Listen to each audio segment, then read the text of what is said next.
Hello and welcome to Yoda Soda Creations podcast. Group friends who are trying the businesses. This mostly can be older recent. Not so last minute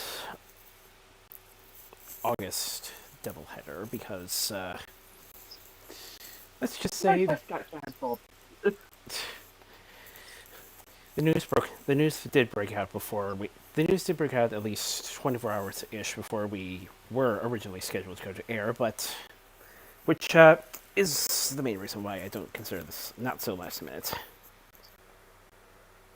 Yeah, it's like original plan had me getting into town around 8ish.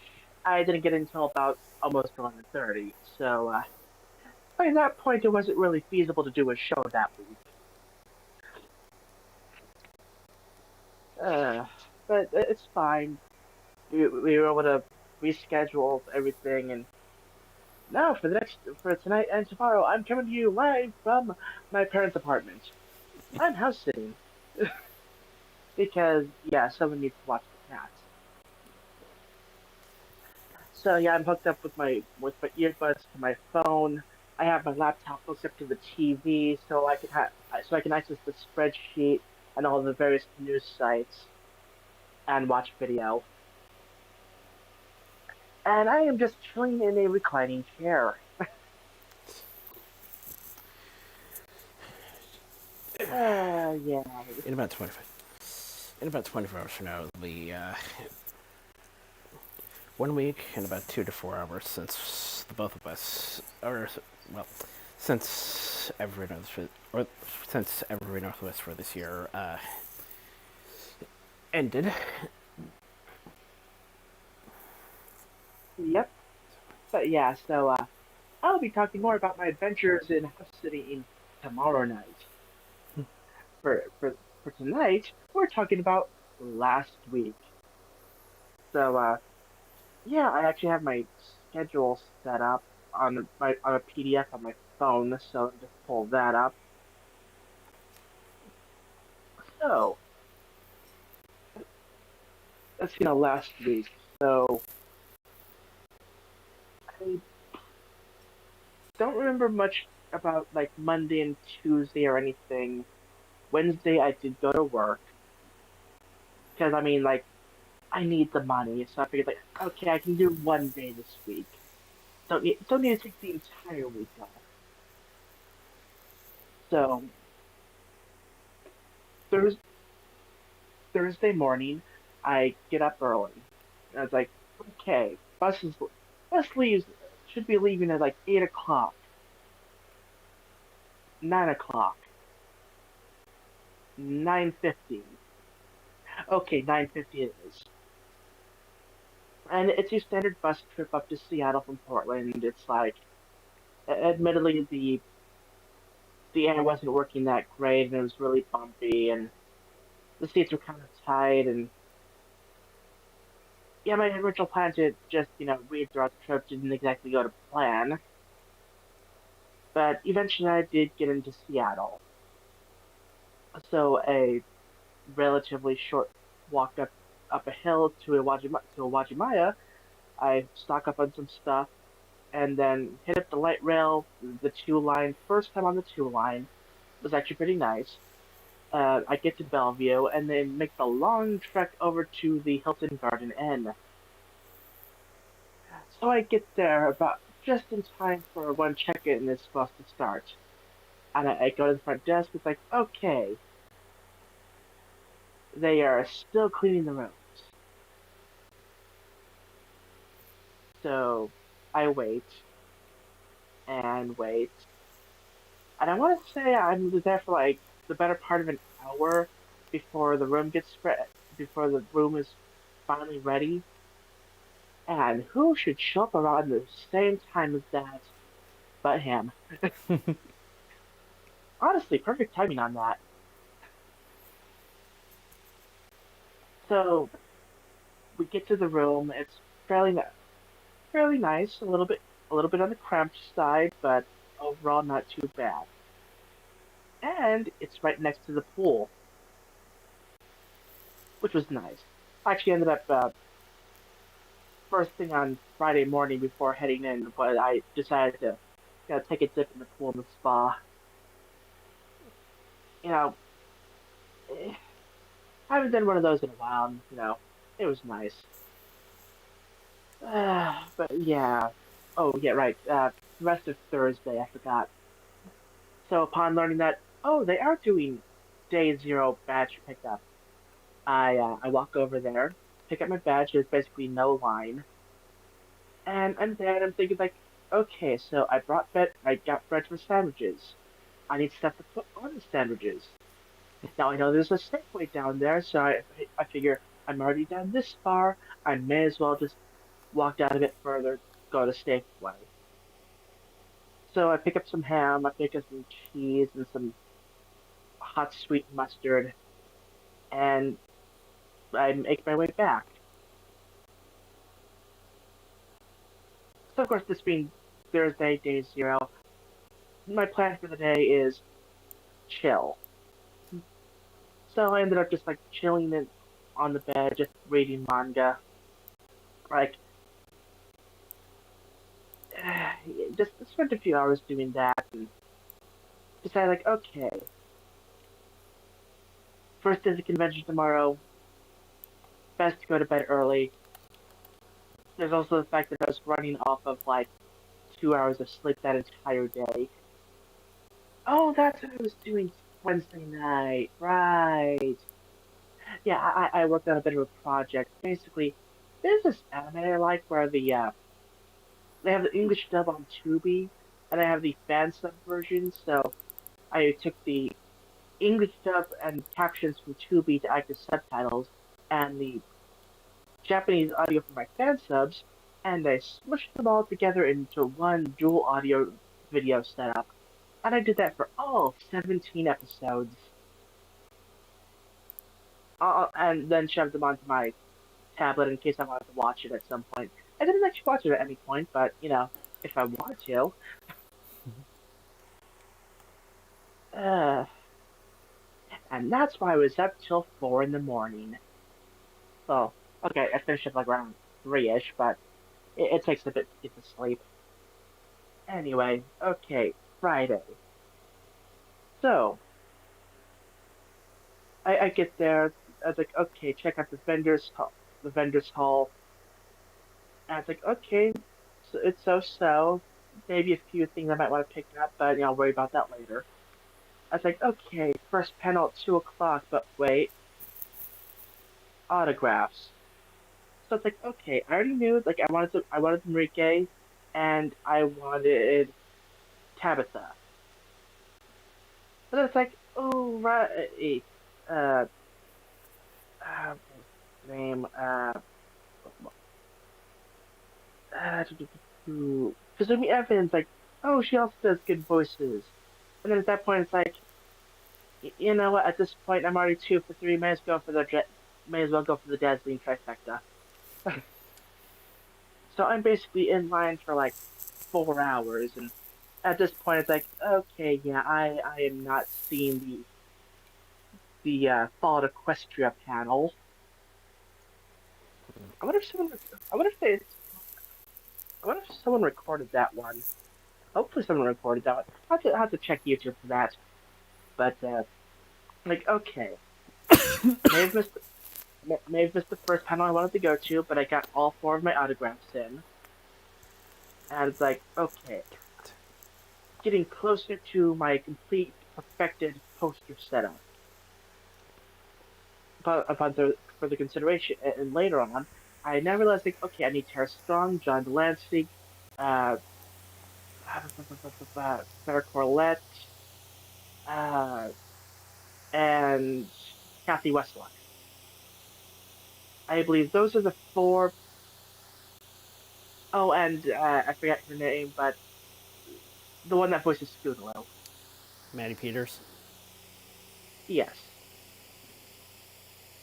At that point, I think I'm pretty much, at least as far as like primary, not introduced late on in the series main characters.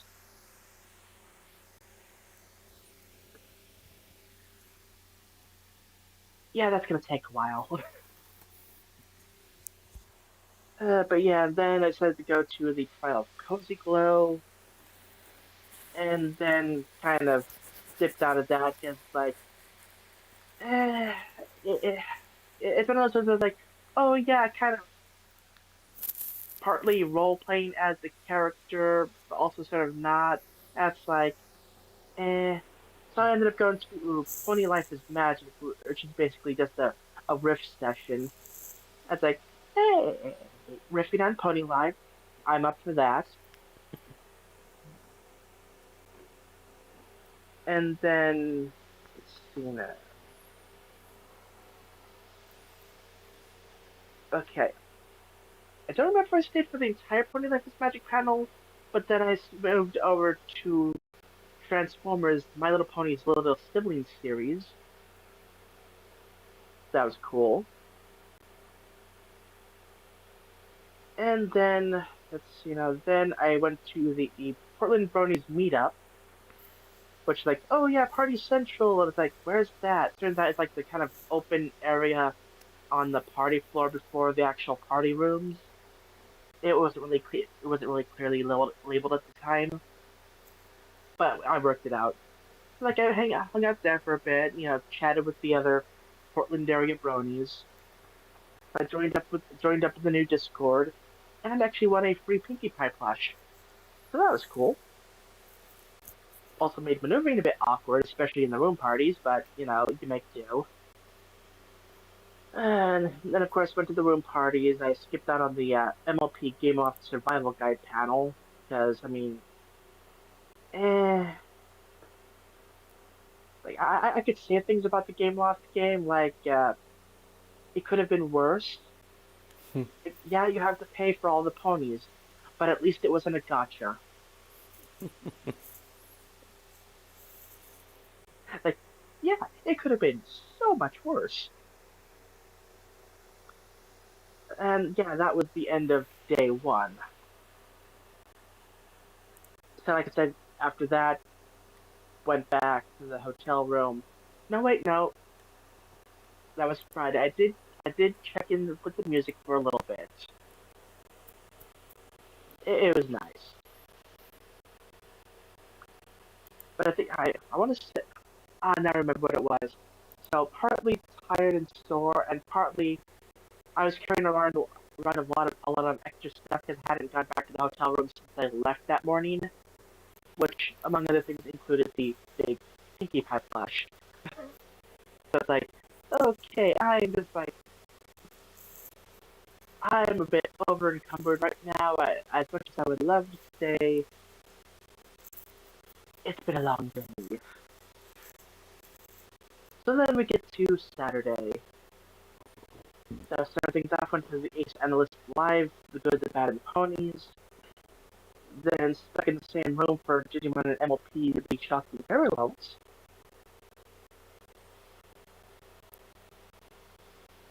And then stuck around for a little bit for freaking Plushie It Loves Again before kind of dipping because it's like, eh. Honestly, I think part of why I dipped out of some of the panels is because like you have a lot of people working on like a similar thing at the same time, but you have like a really small projector screen. So like even when they're like projecting what they're doing, you can't really see it all that well. So I think from then, oh, actually from then, I did that early and went over to Riffing is Magic. I don't know what movie was it? Oh yeah, it was the Barbie movie. It was like a Barbie horse riding movie.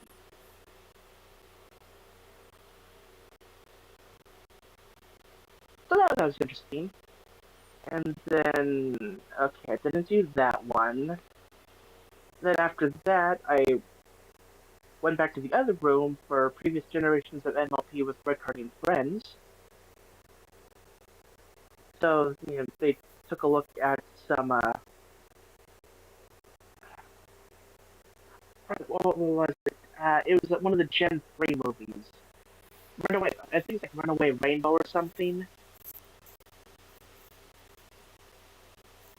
That was fun. Like I said, like panels where people rip on stuff is almost always fun. Then let's stuck around the same room for over 100 ponies per hour. It's like a art panel.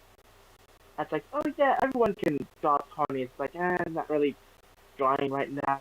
And it runs into the same problem as the Frankenfleshy panel. It's like, you got like the two main people up there drawing with the projection screen, but they're drawing so many things so small with the small screen you can't really tell what they're doing. So that actually after that I think I had a break for a while, so may have just kind of chilled for a bit. Then I went to Weekend Update with Team Deadpool. That was kind of fun. Unfortunately, they ran out of material after only a half hour. It was supposed to, maybe, well, 20 minutes, half hour. Point is, they were supposed to run for like almost a good half hour more, but they ran out of stuff. To be fair, I think they said that it was like their first panel like that, so, that's fair. That happens sometimes. So after that, I had a good about 2 or so 3 hours. So did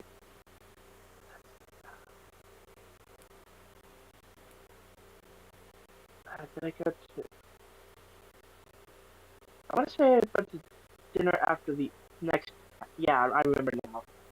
So I chilled for a bit, and then went to the Return of Midnight Mirrors with Animated Homecoming. And if you've ever been to, and okay, you get the new preview for more Midnight Mirror stuff. It's doing pretty good. And if you've ever been to a Midnight Mirrors panel, you know that at least from my experience, they give out goodies.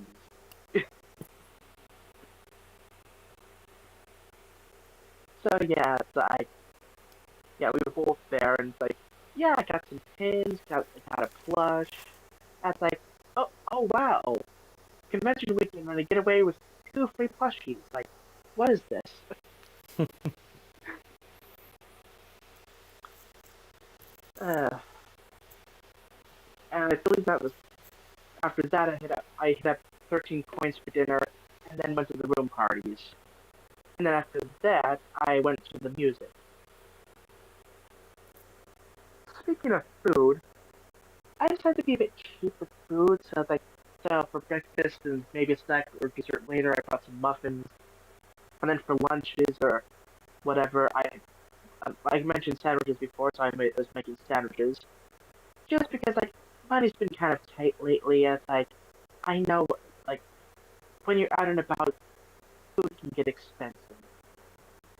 So for Friday night, wait no wait Thursday night, I just got a microwavable Chinese meal from Safeway. Friday night, I went to the Vietnamese place across the street from where the convention was. Pretty good. And then, like I said, I went to 13 coins for Saturday night. So yeah, midnight mirrors, food, room parties, music. But I think I was at the music till about 10:30, 11 o'clock. Although I get there at the end of the gala portion of the Saturday night show, and actually when they were switching over to the DJ portion, we had a nice little Uma Musume a performance from some cosplayers. It's like I was not expecting this, but I appreciate this all the more. It's like just get an Uma Musume at my PonyCon. Like, I mean, hey, at the end of the day, it's all horses.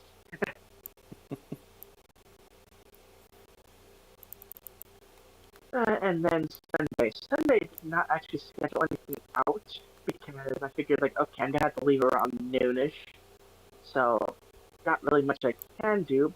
But after I found out that like, oh hey, yeah, I'm not gonna be leaving until like 4 hours later, I figured like, okay, sure, I can do some stuff. So let me pull up.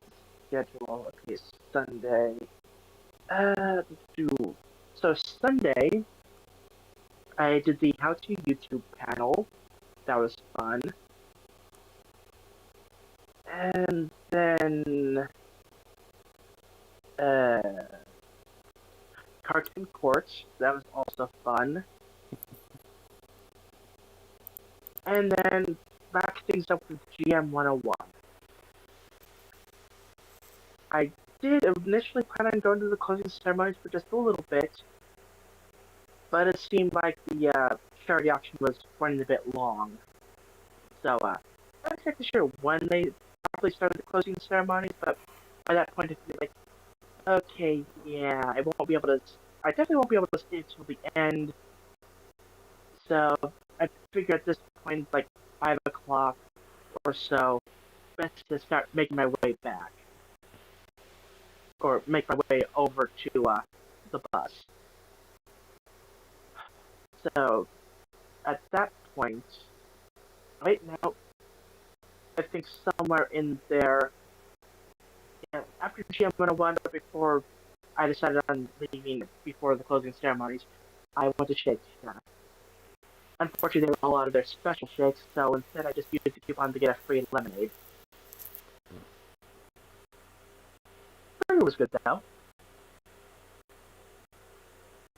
But yeah, so started heading to the bus station. So like walked along the track. I was like, oh yeah, just follow this path. And why is everything uphill and upstairs? Keep in mind, like at this point, my legs are just burning like nothing else. Like it hurts. But like I get on the light rail, I get to Chinatown, I hit up Uwajimaya one more time, and I actually pick up a few snacks while I'm there. Some actually recorded some videos for that for my YouTube channel. So more snack reacts coming in the future as soon as I get home and can actually edit videos. But yeah, I got like some Oreos, some Lay's, some Pocky. I also picked up some foods and munched on the way home, like dinner and stuff. So after that, I walked down to the bus station and just kind of chilled there for like an hour or so. And I get on the bus, and thankfully this one is a lot more comfy. The air is working properly. The upper luggage section has a nice blue glow to it at nighttime, so that was pretty nice. And on the trip up, I managed to make a not make it. I managed to be able to read my manga on my tablet the whole way through, and I'm still not quite done with it yet. I want to say I have like maybe uh, 400 more pages left, give or take. I'd have to check, but yeah, finally got into Portland at around 11:20 ish, and then I got home and just kind of chilled for a bit because at that point I was like, okay, I'm home. I have nothing to do tomorrow. If I stay up late a bit, that's fine. I'll just sleep in the next day. And that was my week last week. Fun, eventful, very painful at times. Yeah, I do not do physical activity that much, and that was a lot of walking. Thankfully, this time around we had both. We had access to light rail, and I had a better suitcase.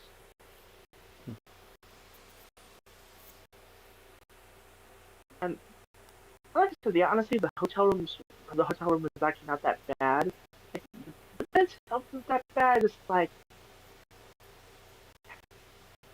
my body is used to memory foam, so having like standard hotel bed, it's like, okay, waking up, and why can I not move my body? You know. Uh, but yeah, for next year, I will try to get a room at the actual convention hotel. That is, of course, the schedule Uh, allows. yeah, like assuming I don't have any more like family events happening next year around the same time, as has been so common this decade. Uh, which I mean, I don't think we should, but like I'm not gonna say it. I don't want to jinx it even this far out. Yeah, so that was my side of the convention. How about you?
Yeah, not much to report in terms of Monday and Tuesday.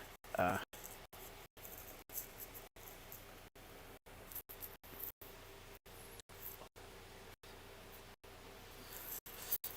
Although we did have some discussions. Uh, well, my daughter had some discussions in regards to how we're going to fit all the stuff. I brought, since we just want the color, then uh, a lot of times I usually tend to think it's going to be the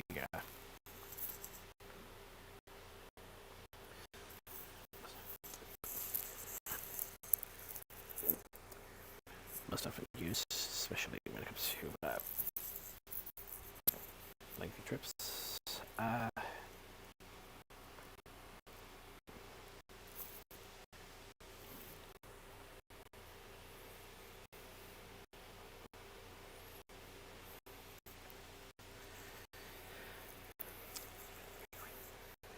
We were not once able to do a prefect test fitting, and it would turn out that we would just about fit everything in, despite it being a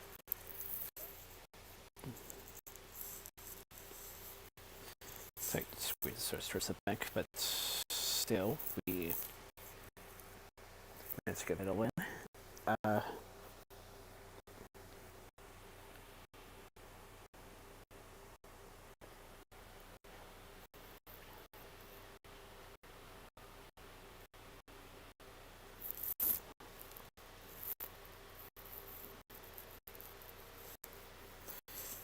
Had to put up another play date in the morning of Thursday. Most of it I was prepping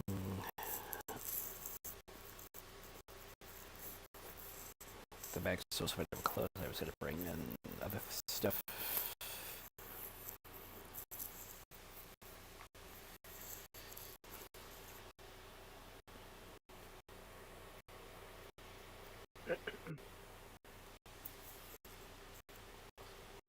Mm-hmm. And we managed to get everything in, even though there were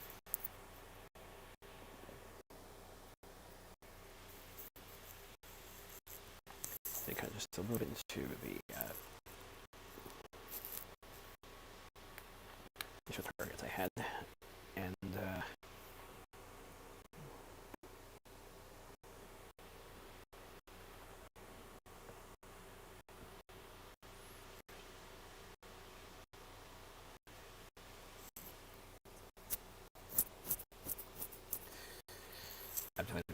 drive to the hotel, which we ended up taking some back roads, staying off the interstate as much as possible, just in case possible, as a lot of times it tends to be build-ups.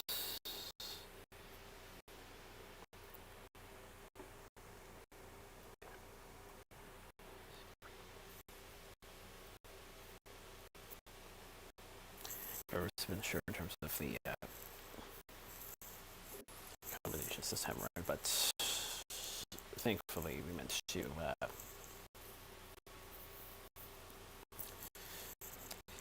the right place from marking to the door, as well as, of course, spotting you waiting in the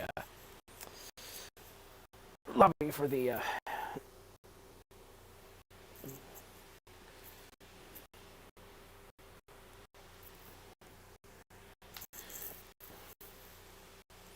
checking process receipt.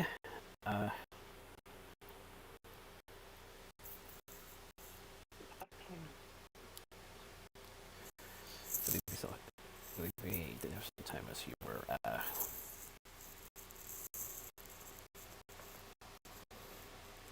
at the desk to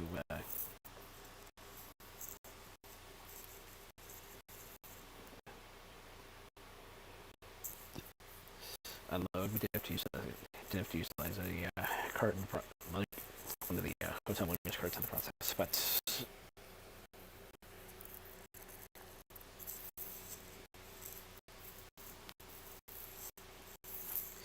gotta go check stuff up there in regard to this.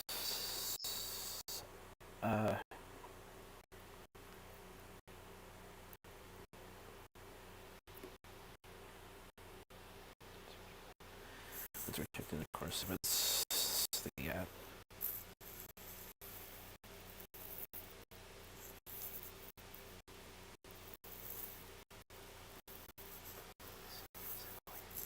standard civilian procedure.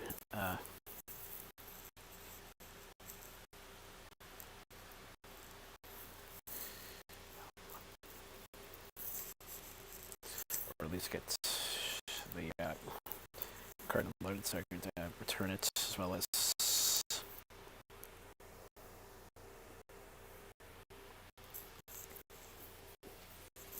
had to grab the badge book and all that kind of stuff.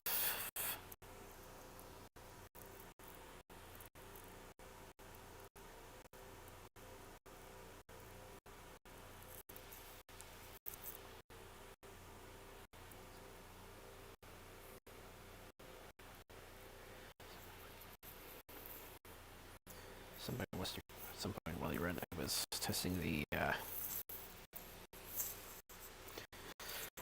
portable DVD player against the Photo TV, which didn't have a HDMI port, so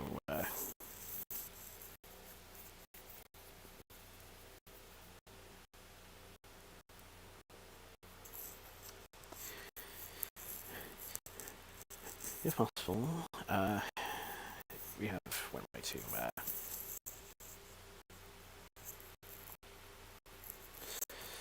some pre-show watching or a few other things, or I have full screen. I have more full screen usage.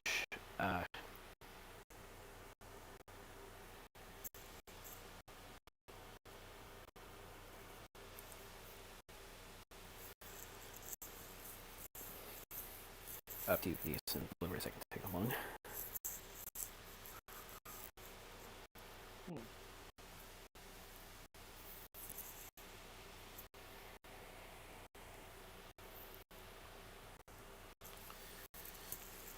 And share it is with her hotels, but we're gonna keep my eyes open nonetheless for the option.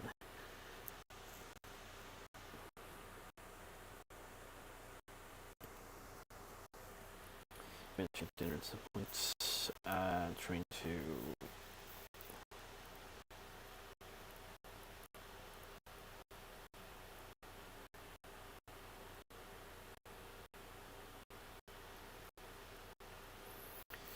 my schedule as well as.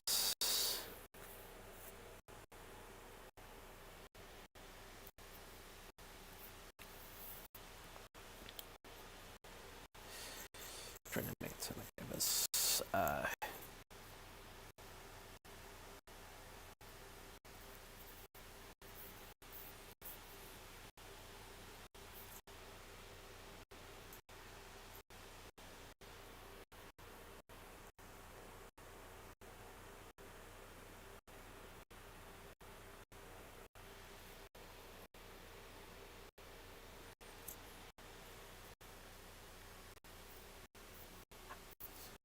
Trying to read paper sorts. Yeah.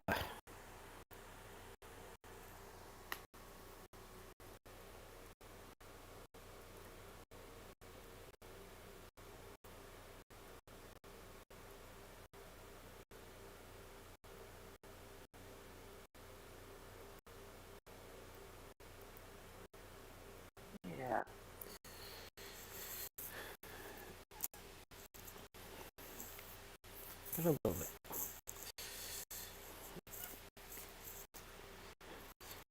Getting a substitute in terms of how the order went, but managed to get around it, and somehow it still ended up being somewhat appropriate.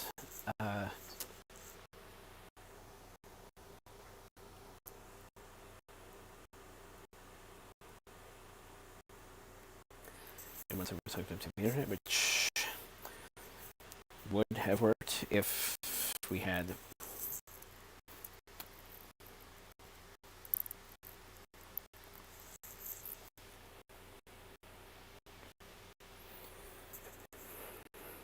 done this run this time last week.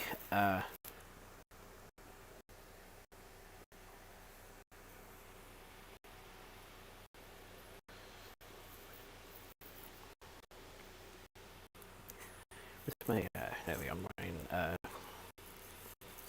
routines as continuation of the settling process, as well as a little bit of resting up.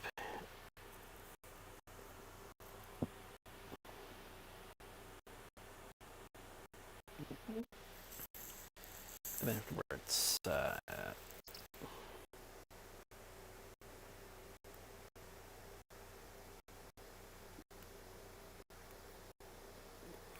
interfering into my first event without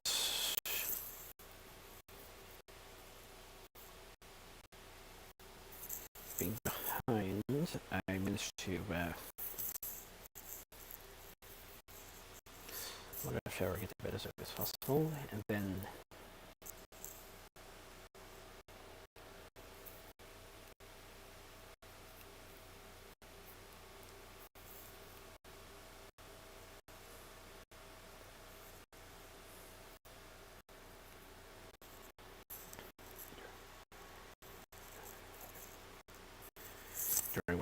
during wake up, I brought up the fact that mom's been seeing the chiropractor quite a bit lately, so something to keep in mind. Mm-hmm.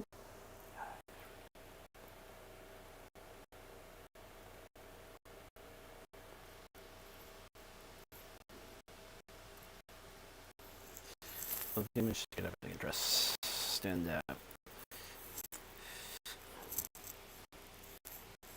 having daycare and stuff prepared for heading out.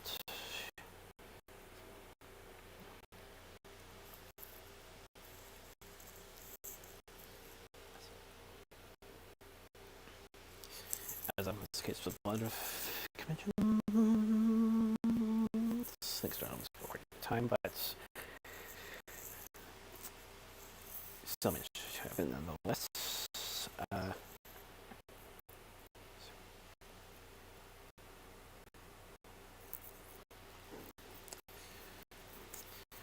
And was excited part I was able to make a trophy ceremonies prior to them letting the audience in.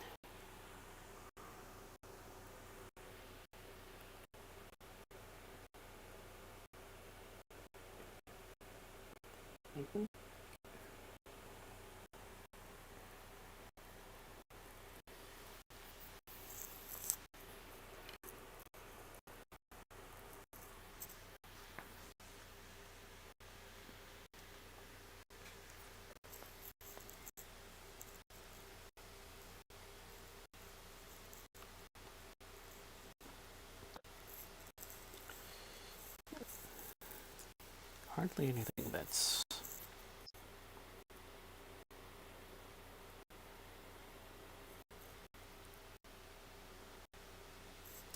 piqued my interest until the afternoon. So took some time to refresh my memory about certain spaces as well as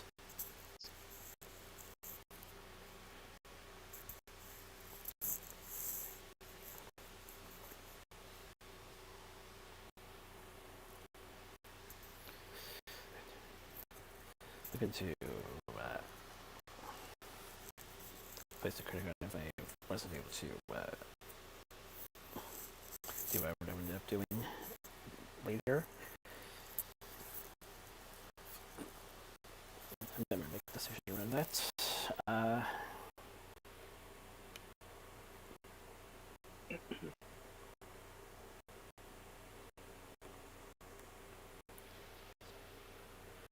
Spend a bit of time with the vendors as well. Mostly second-hand license purchases, but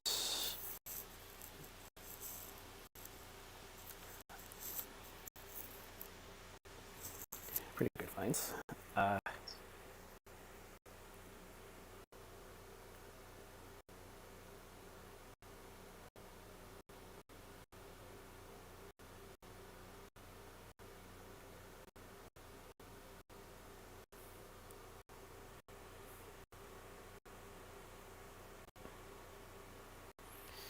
Then when the Friday after first session got started, managed to grab my purchase for that and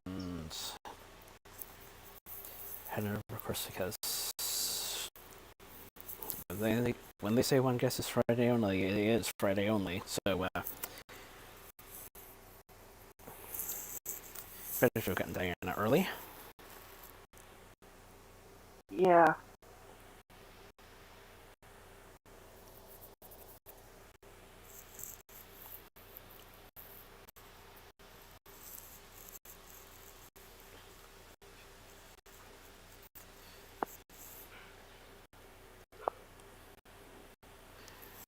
Actually, we'll do a second thing on the way up to which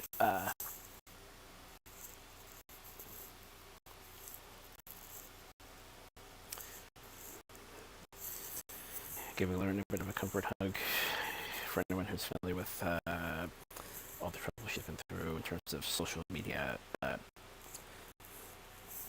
earlier this year.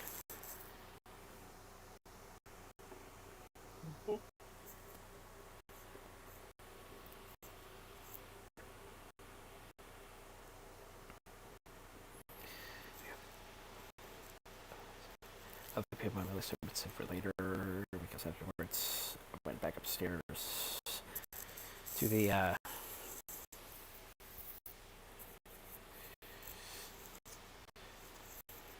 Trivia Tribe adaptation, which was a lot of fun to watch.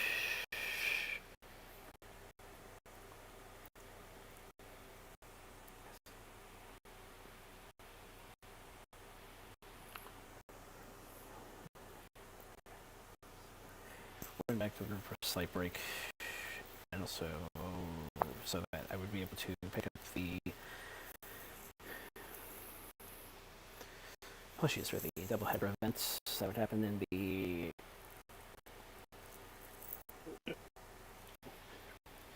third floor area I mentioned earlier.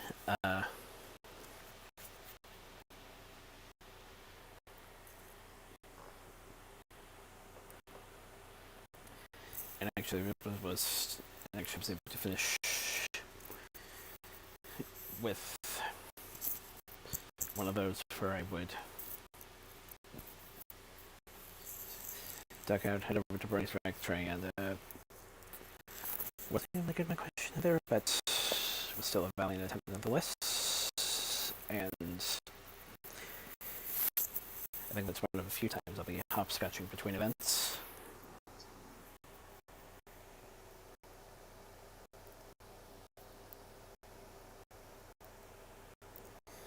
But yeah, I got back upstairs in the closing hours.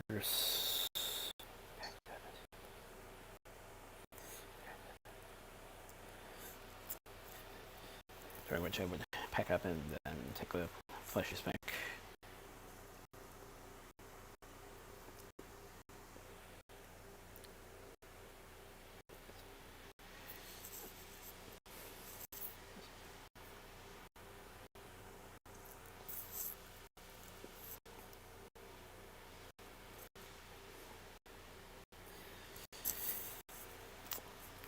Pick up some dinner shortly afterwards, which, of course,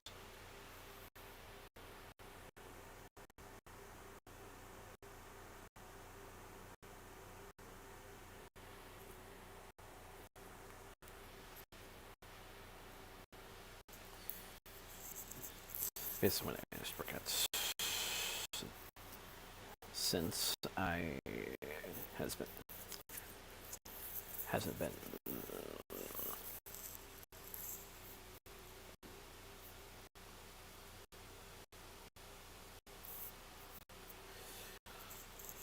as ever in terms of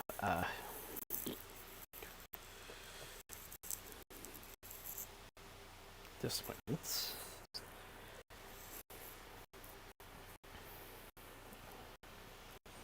And then back towards Sweet Home when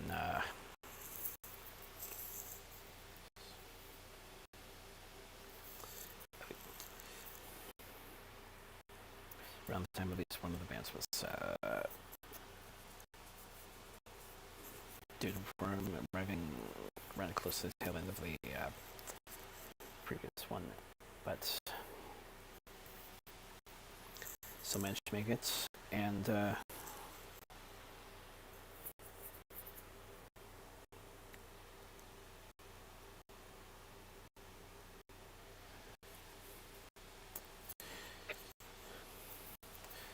don't know much before.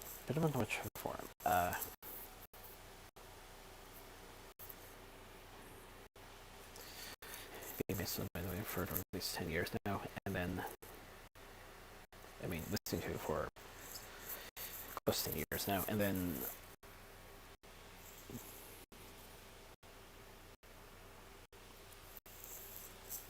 there were a few other originals in there, of course, as well as what I heard previously, but would be happy to listen to again. So that was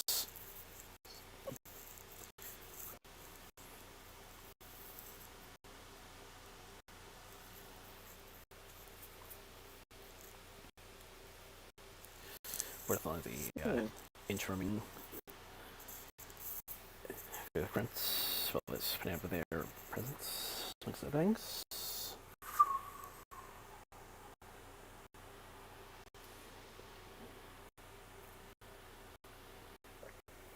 Once that was done, headed back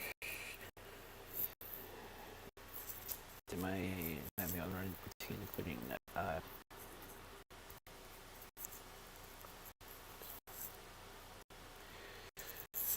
work on the sheet actually, which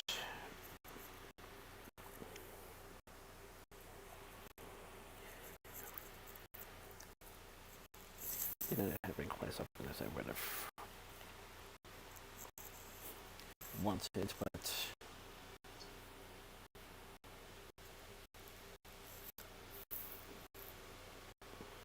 still just managed to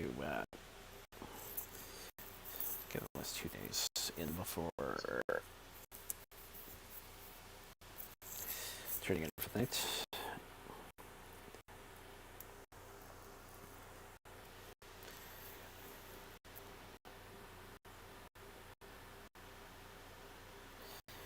Managed to get up again and make it a Who's Line.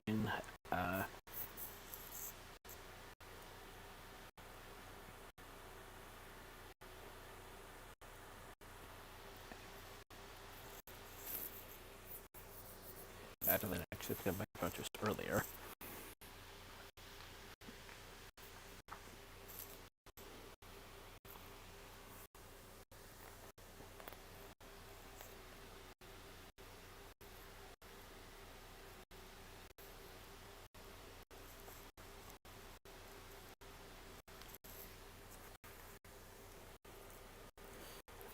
Then once I was finished with one of the riffing panels, I made my way downstairs for my second session, which got everyone else on my list.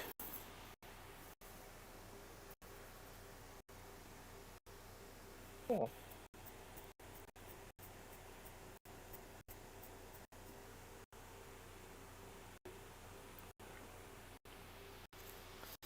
Had some time afterwards, so I did another run through the vendors, during which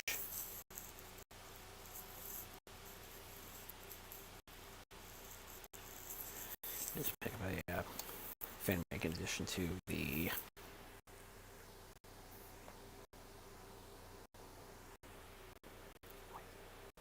license, whatever license stuff I could get my hands on.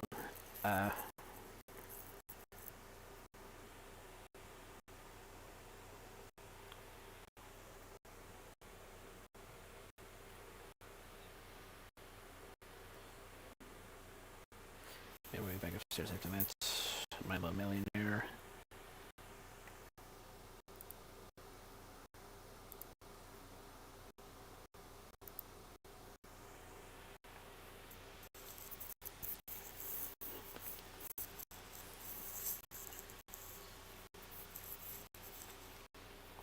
One bit than they anticipated, but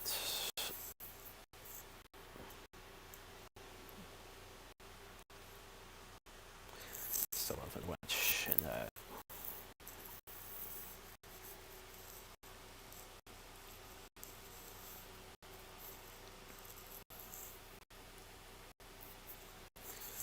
was going to get the host address. So from last year.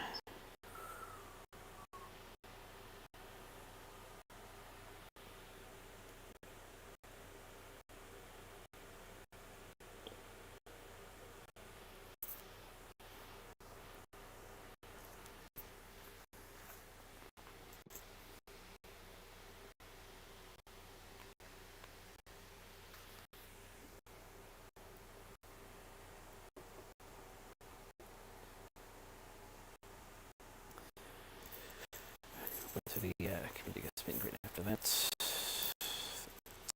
Thankfully, I managed to be my second chance with the Christian things. Wasn't the ones that I still feel I intend to with them at some point, but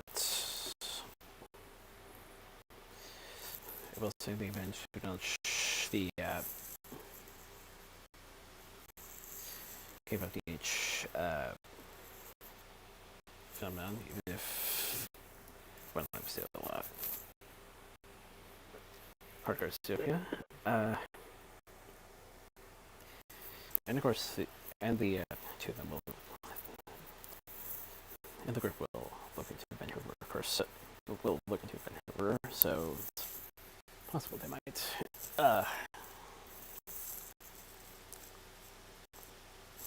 be there at some point, but we'll just have to wait and see at this point.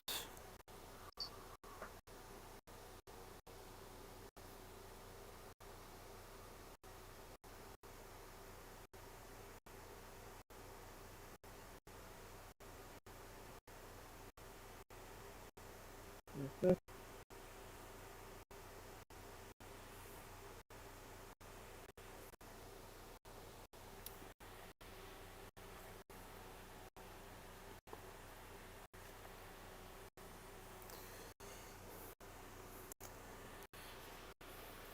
Then we made our way down to Nightmares, and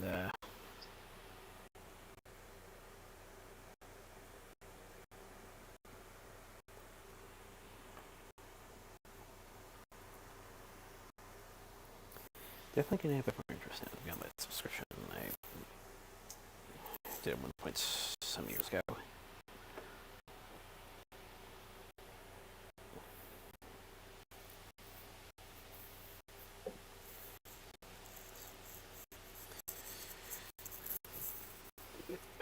And like I said, I was able to walk up with some prints and flesh.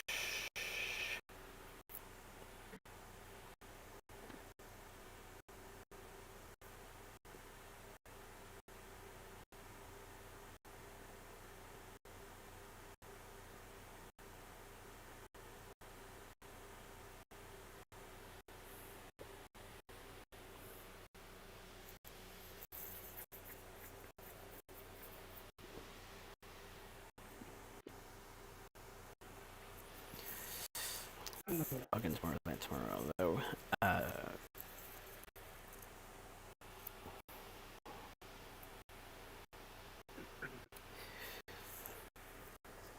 Head back over to the room for dinner. There's not much quite interests me after that.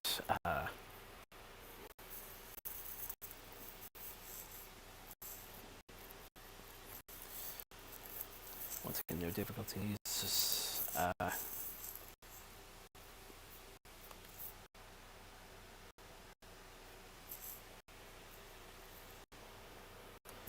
So to fulfill my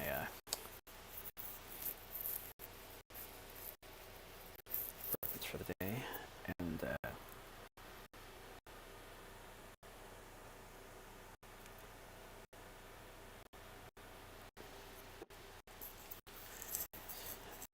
afterwards to get into my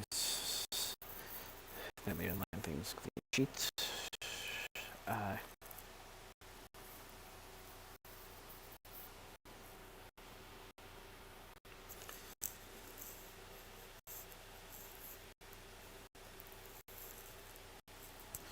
Very fantastic. Well, this line fronts.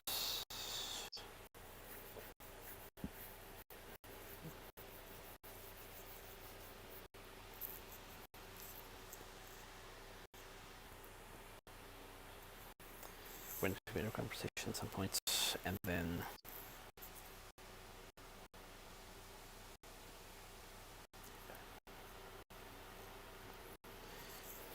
eventually, of course, both of us tuned in for the night.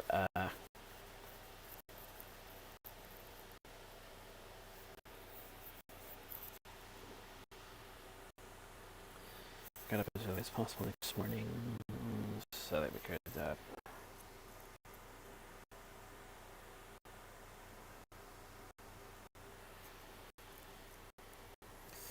our packing finished.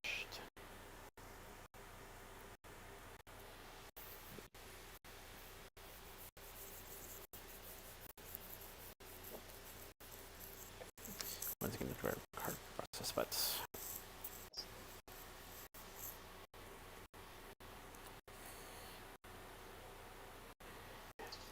just as mentioned,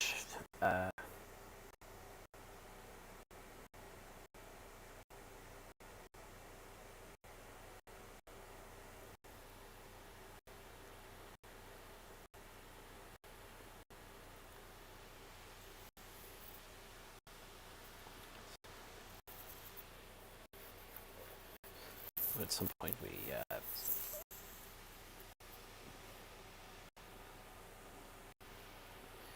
did have some early events.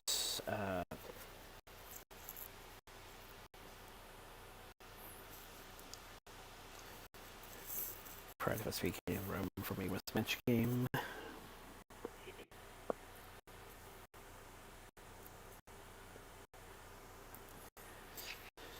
And then between events, they're checking out how I usually target, but it's still about managed.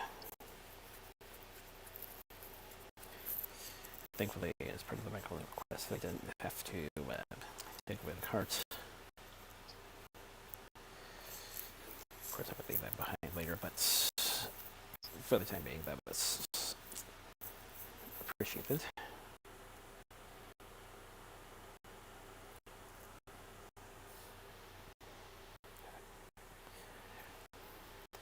Head back over to the venue for court.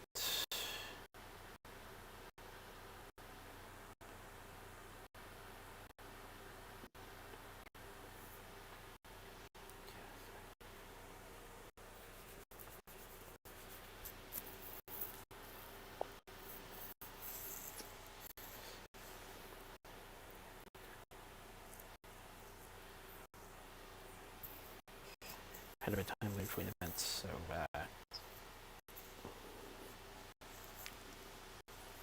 was able to do some karaoke.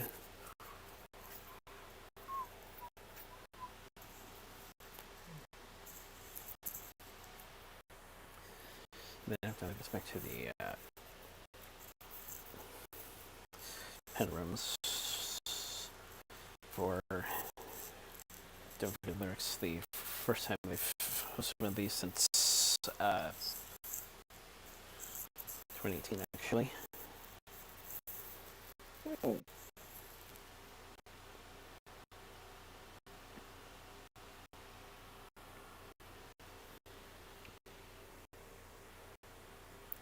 That was a lot of fun.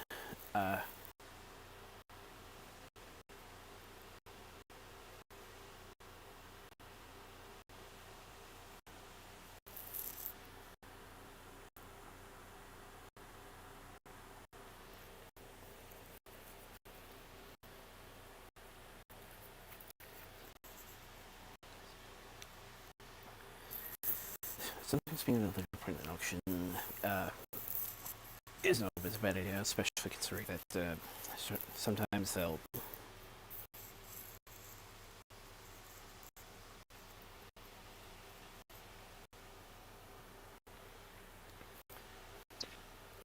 push close the servers back for a bit, and we'll eventually get there.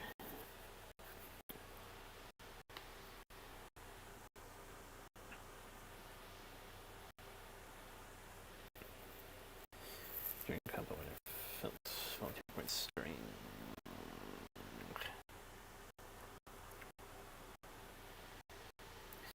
there's in the auction. Kind of consider the possibility of actually doing a bit of volunteer, but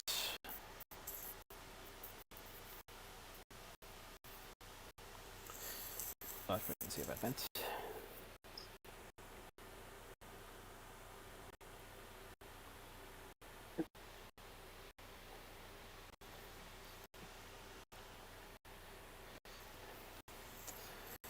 And then, of course, because of ceremonies, second time I can think of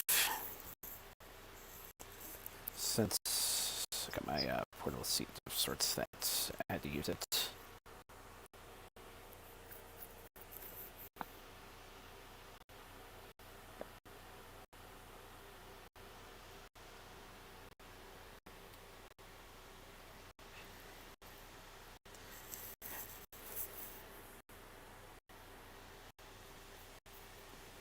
Some point for my driver of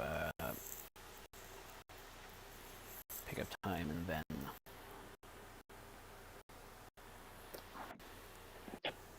head back over, of course, pick up the bags. I guess the car is still there, so thankfully that helped us a little bit.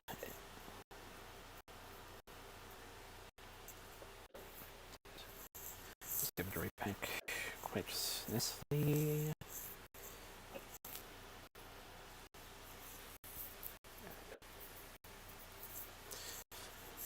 Got the car back within space. And there was a drive home to which I started to pay for dinner.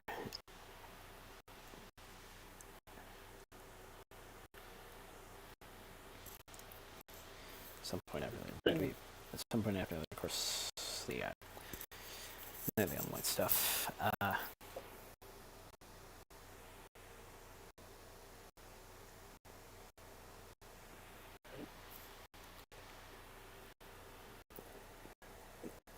Even if there was a sense of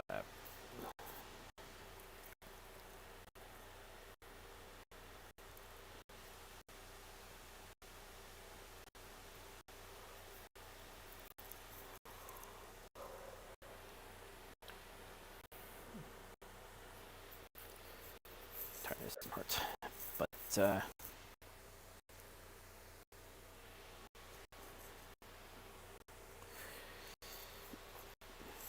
yeah, I'd say we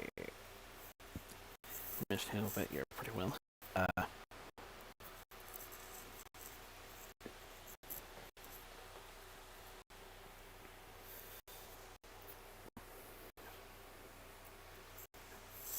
Hopefully, at least one of us will have a bit of in terms of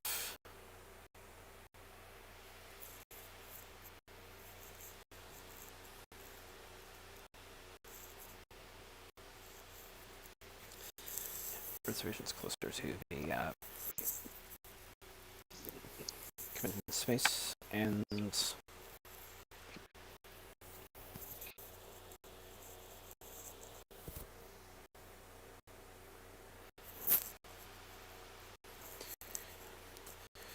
again, we'll see which whether what one or both of us will be there. But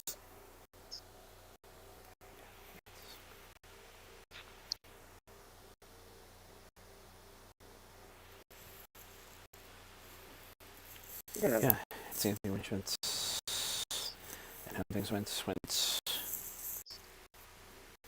pretty well, things considered. A few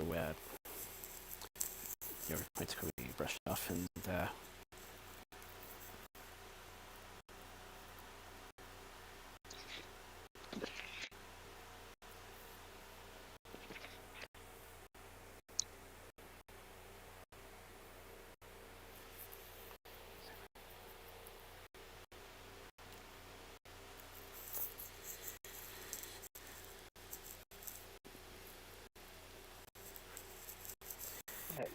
once again we can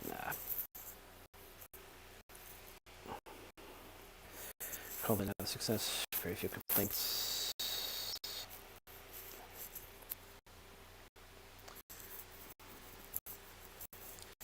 Not sure how many times. Not sure which years exactly I'll be needing to hit the feedback panel, but didn't need to this time, so that was a good thing. So yeah.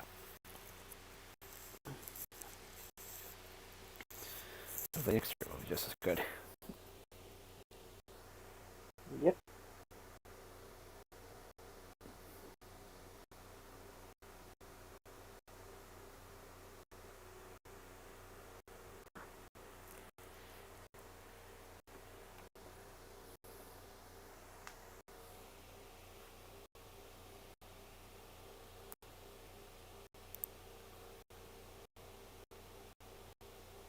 So yeah, I also forgot to mention I only picked up like two things from the vendors hall this year.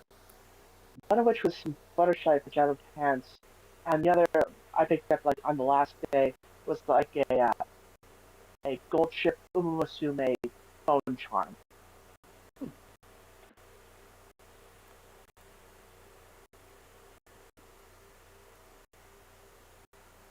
I checked the Umumusume plushie, but that's like, oh, that's like $60. Okay, maybe not.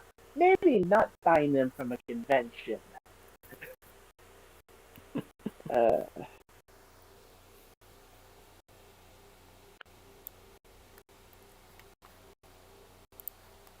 yeah, I spent more on autographs than I did on actual merchandise.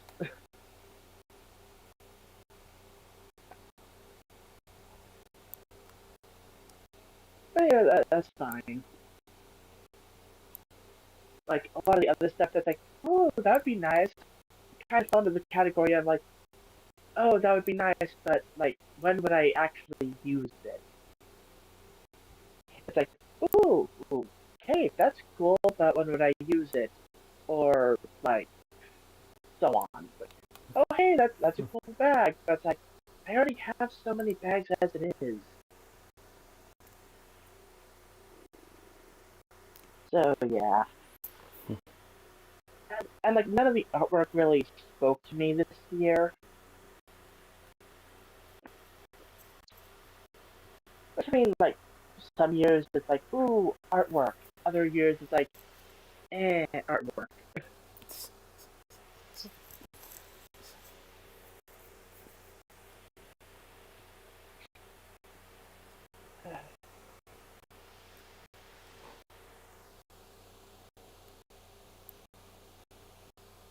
But yeah, it's like, yeah,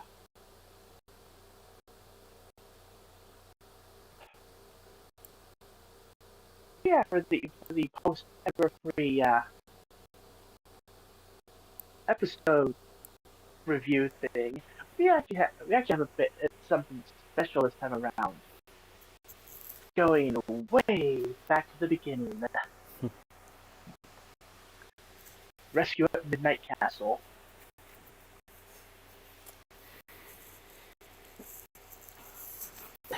Well, not only was it appropriate, but with the new generation starting to become more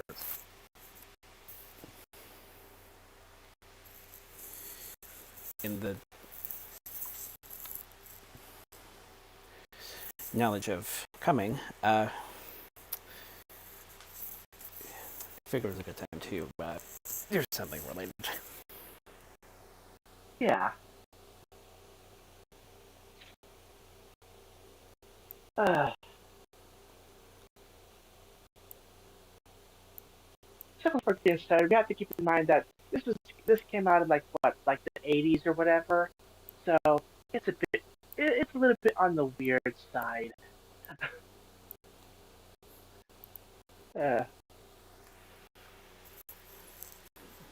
so our story begins in a nice, beautiful open field.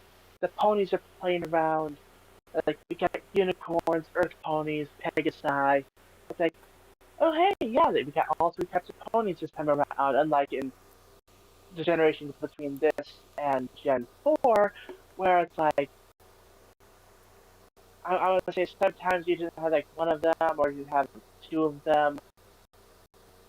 Point is, we got like the whole we got the whole selection here. We we we got Gen 1 Twilight who can like teleport. We get Gen 1 not Rainbow Dash in the form of Firefly. We have Gen 1 Applejack, who is a silly pony. Everything's going nice and great. Everyone's having fun. And then, I forget what they call them, but totally not dragons attack them. And it's like, two of the ponies get captured. And Firefly is like, oh, I'm gonna go get help. Look, I'm flying in a random direction. Meanwhile, back on Earth, it's like, or no, wait, no. Yeah, meanwhile, back on Earth, got this girl Megan. Apparently, I looked it up. Apparently, she's like 13. She's just like taking care of her pony TJ, and she hears a noise and something fell in the well. It's like, okay, pull this up, and it's a talking pony. And Firefly is like, excuse me, miss, I'm looking for five teenagers with attitude.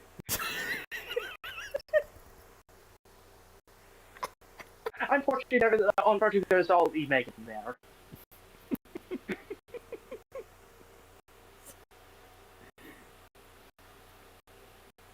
But see, there's like, okay, may not be five. One teenager with moderate attitude will do just fine. So they go up to a hill. Firefly tells Megan to get on her. Like, hey, you know how to ride ponies, don't you? It's like, yeah, get on my back. And they start doing this whole musical number as if there's like some sort of ongoing crisis happening at the moment. And so, like, they fly around and eventually they get back into Ponyland somehow. That, like, how they actually go between is never really explained. I assume it's like some sort of hidden cloud portal or something. So they get back to the castle. Not that castle. The ponies have their own little castle base. I was like, oh yeah, this is Megan. She's here to help us. And Megan's just like, yeah, sure. I have no idea what I'm doing here, but I'll do what I can. And then there's another attack because, well, all that was going on. We got a glimpse at the Midnight Castle. And the guy that was in charge of capturing the pony is uh, Scorpan. He's working for T-Rac. It's like, oh yeah, so you got me two ponies. I'm pretty sure specifically said I needed at minimum four ponies, not two, not three, four ponies. So you're gonna go back out there. You're gonna get me at least two more ponies. Oh yeah, and Scorpion has like a little baby dragon pal named Spike. So back to the present. Scorpion is attacking on the not dragon things and grabs up two more ponies. And Megan gets grabbed up as well. It's like, oh no, she's falling. And Scorpion's like, okay, no, we can't have a child dying in this 80s cartoon. Like, just gently puts it down. Like, okay, you're clearly still here. Just go home. You have no part in this. Just go. But like, Megan is thoroughly involved now, so off they go to Midnight. Well, not to Midnight Castle yet. They have to go to their friend first. So they're going there. They're crossing this rickety old bridge, and Firefly's like, "Oh, don't worry, this is fine." Says the pony who can fly. So, Applejack and Megan fall off the bridge into the water below, and like, oh no! And that's where part one ends. Part two, suddenly suddenly underwater musical number. Call upon the sea pony. I'm not gonna stop there before we get DMCA'd. I think the sea pony is just like doing this whole musical number underwater, and to look at Applejack and Megan's face, it's like, is this really happening? Is this actually happening, or we just had like a shared like oxygen deprivation fever dream or something? Because this has been a weird day so far, and I don't know if this is like normal here. But long story short, the sea ponies get them up, put them in bubbles as it like floats them to the surface, even though it's like, shouldn't they have been able to just swim to the surface themselves? Although to be fair, I'm not exactly sure how well ponies are at swimming. So, eh. But they give Megan a little trunk. It's like, okay, yeah, if you need help, just, call upon the sea ponies, Scooby-Doo and all that. So, with that all done, like, they're on the surface again, like, oh, hey, you're safe. Oh, yeah, the sea pony saved us. That was really weird. Just, whatever, let's just keep going. So, they get to where they're going to, Moochick, some, I don't know, mushroom stage or whatever. And it's like, ah, yes, T-Rex wants using the rainbow of darkness and will make the night last forever.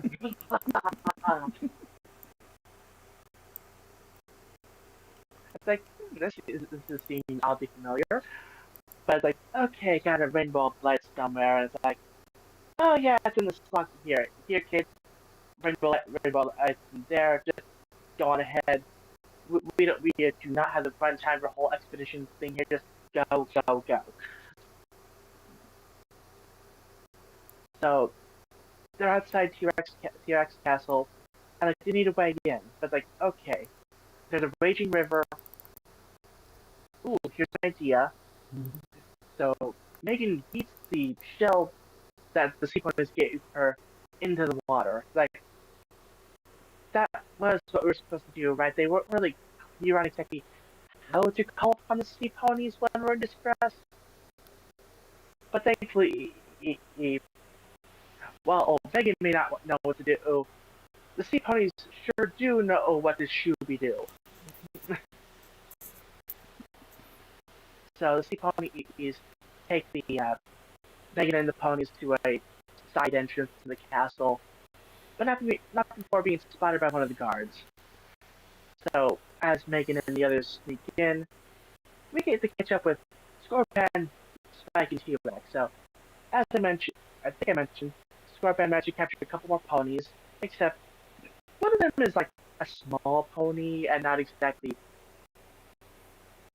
does not meet the height requirements for driving. Or in this case, or whatever for T-Rex chariot. That's like, okay, that pony was too small. And I'm pretty sure you knew that pony was too small. So you're gonna give me one more pony, or heads will roll. Spike's head will roll. And like, oh boy, threatening death in a children's cartoon. Yeah, that's the 80s for you. But the guard gets to T-Rex and like, oh, perfect. Okay, yeah. So, looks like the ponies are coming to us, so, Scorpion, I need you to... Scorpion?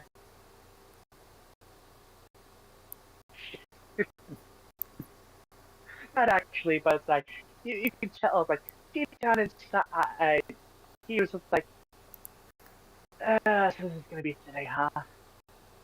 Yeah, Scorpion has had enough of T-Rex crap, and it's like, okay, Spike, baby pony, we are getting out of here now.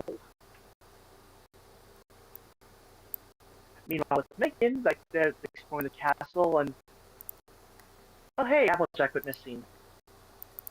Oh hey, okay, so we must be in T-Rex throne room, and oh hey, there's Applejack. Oh no, that's T-Rex, and that's the Rainbow of Darkness, and now Applejack is a dragon. And here we get to see Applejack's little known emo phase. So yeah, T-Rex now has the full or dragons to steer his chariot and to unleash eternal night or whatever. So they run, they get to the top of the castle for the dramatic climactic battle against T-Rex, and everything's going horrible. T-Rex has the Rainbow of Darkness. Like they play keep away for a bit, but eventually, like T-Rex has the Rainbow of Darkness. He's unleashing it on the group. But at that point, Megan's like, I know, oh, without a doubt, that rainbow is light! And unleashes the rainbow of light. Well, tiny, pretty much absorbs and converts the rainbow of darkness into a bigger rainbow of light.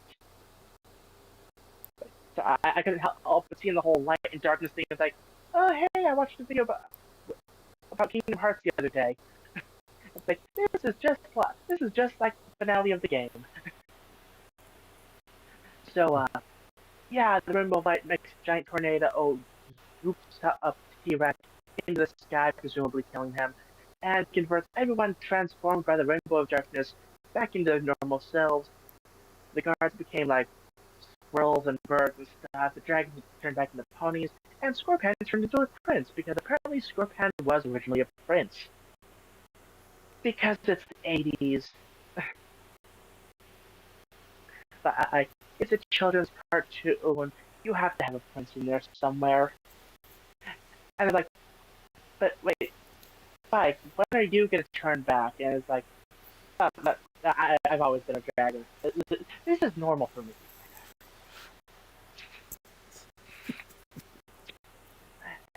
And like the baby pony you from earlier, I falls into the pond and everyone laughs and it's like, ha ha ha ha ha. End episode.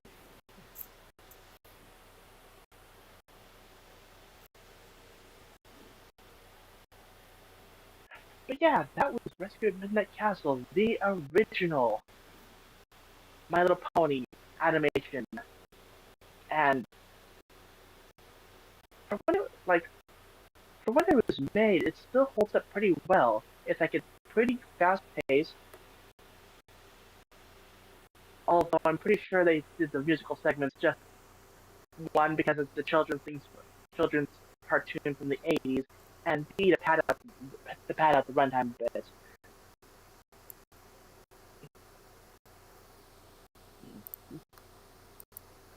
It's like, yeah, you probably could have cut the song with Firefly and Megan flying around and all that. I would say you could cut the Sea Pony song, but you kind of need the Sea Ponies to get the crew into the castle, so you need to introduce the Sea Ponies.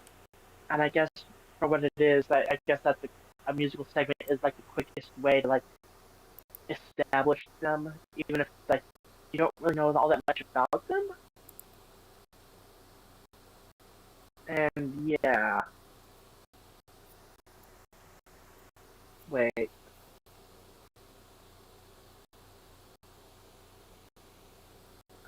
I could have sworn there was like originally a musical segment with Moodshick about the Rainbow of Light. Or maybe that was cut in this version. I don't know.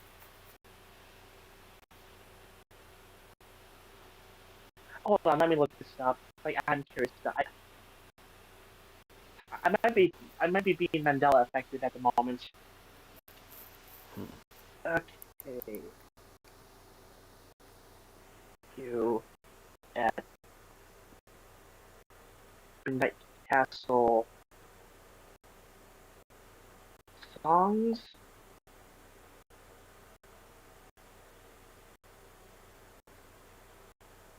Okay.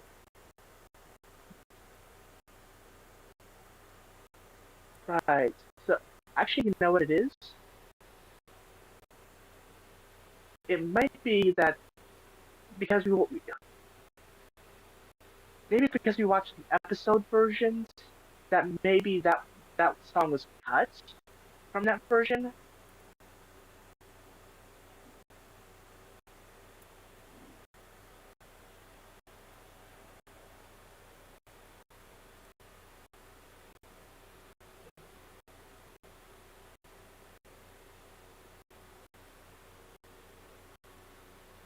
Let me look this up.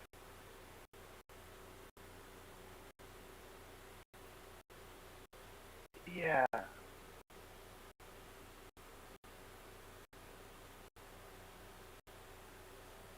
Yeah. So yeah, when the special was later edited and split into the two-part TV episode, the entire musical sequence was cut.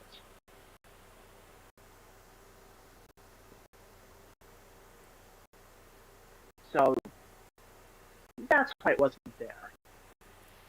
Now I'm looking like was there anything else cut from the special?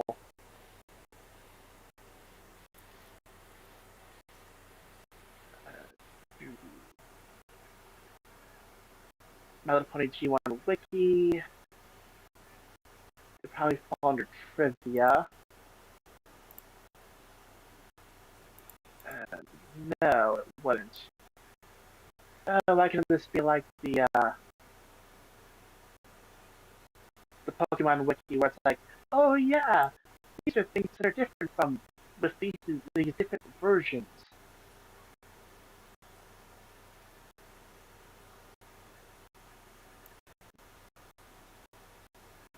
Uh,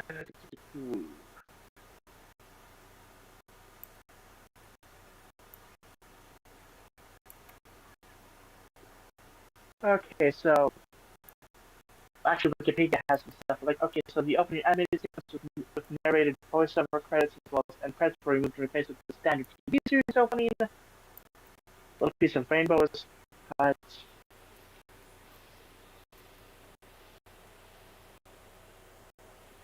And then I guess they did a similar cutting situation with the follow-up special.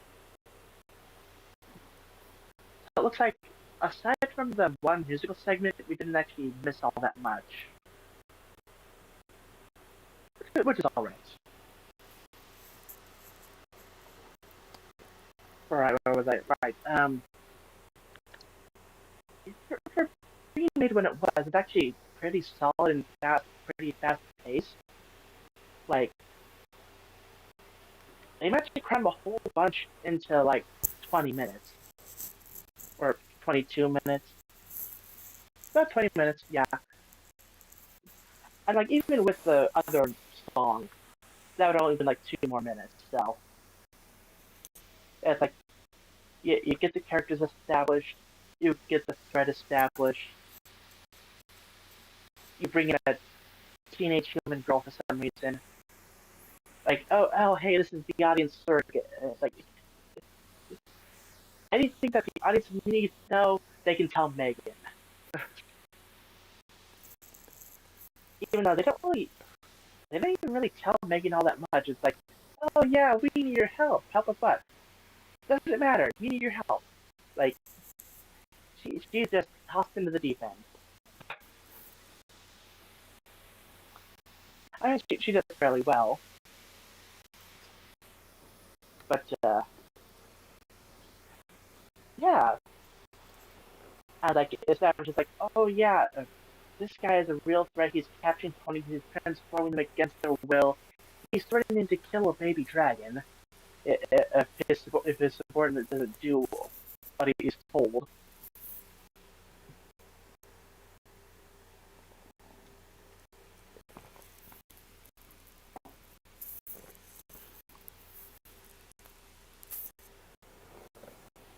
And yeah, it's like for what it is, it's just an overall solid special slash set of episodes, and and honestly a wonderful introduction to the My Little Pony series as a whole. If you're not starting with Friendship is Magic.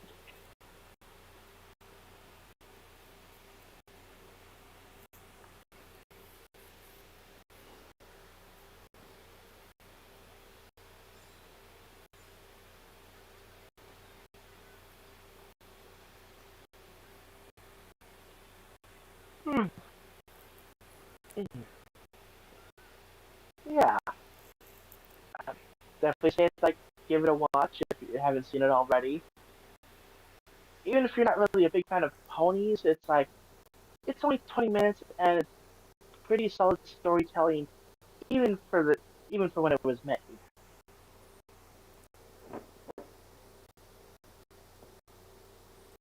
So, what are your thoughts?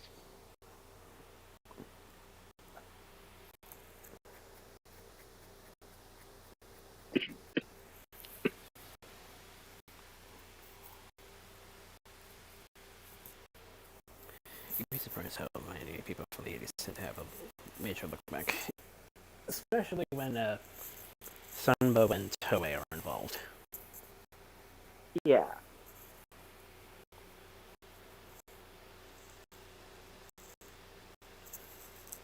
yeah, and I will reiterate the antagonist, the villain's name in this is T-Rack, not T-Rack, as he was later renamed in Gen 4.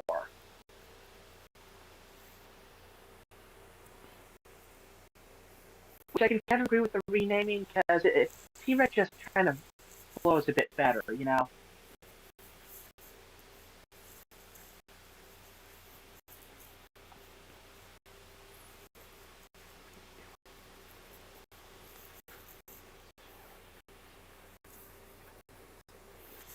What's the transition that a lot of people were expecting, though?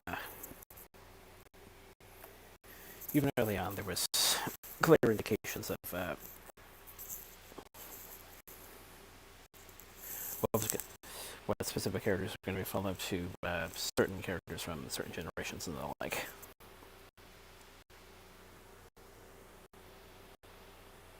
Yeah.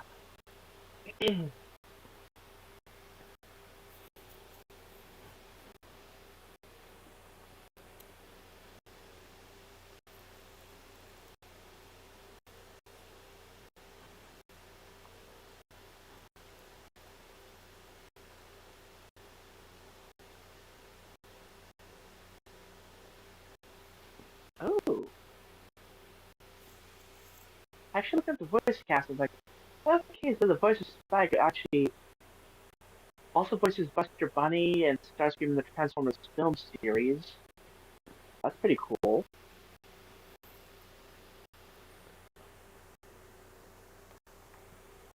Of course, you got Sandy Duncan and Tony Randall.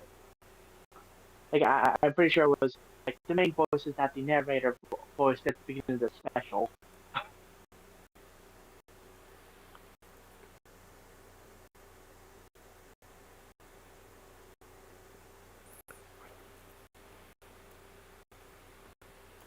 When a lot of familiar names pop up, to be honest. Susan Blue, I believe she was also voice director in a lot of these, in a lot of the cartoons from this era. Uh,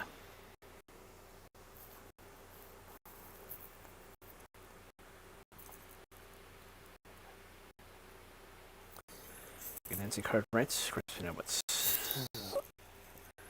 people that are going to become vets. For me, yeah, of course, I'm most familiar with her as particular useful Nick Rent. A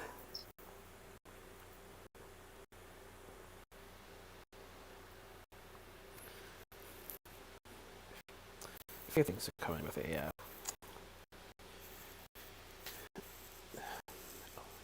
old VHS TV films that I used to watch. Skyman Velvet Board, Neil Ross.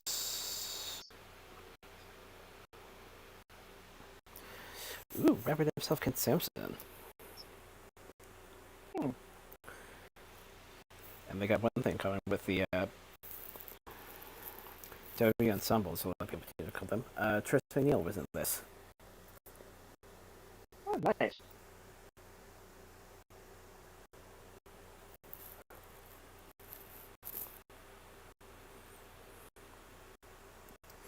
And of course, Ring has occurred, and they did mention bringing a couple of people, well, two other people from the opposite end of the scale of sorts. Frank Milker, Peter Cullen. We'll get more into him tomorrow. Mm-hmm.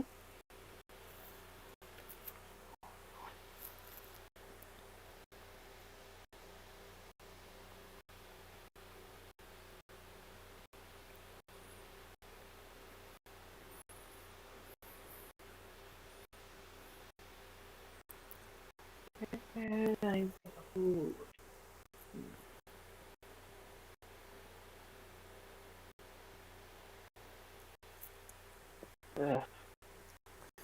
But yeah, they mentioned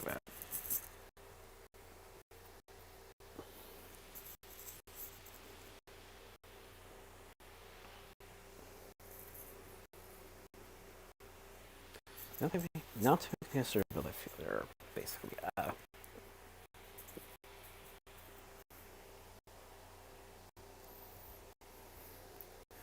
this pretending, of course, was people are familiar with him, but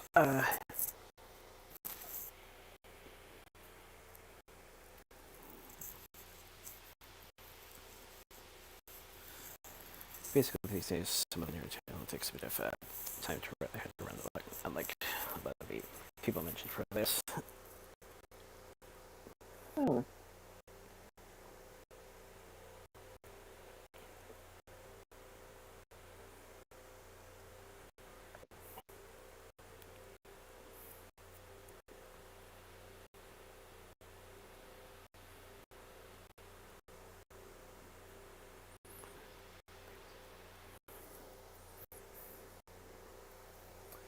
It's also, I forget when they also managed to establish what had been the status quo for at least until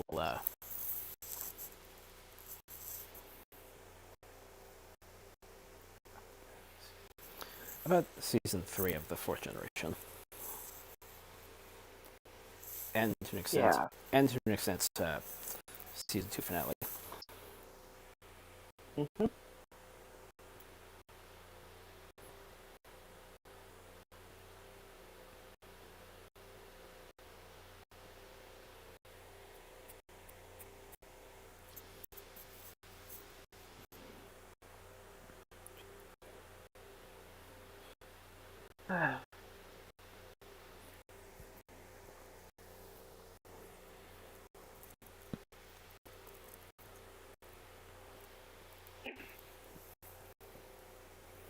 Of course, it's about how of course they've been transferring from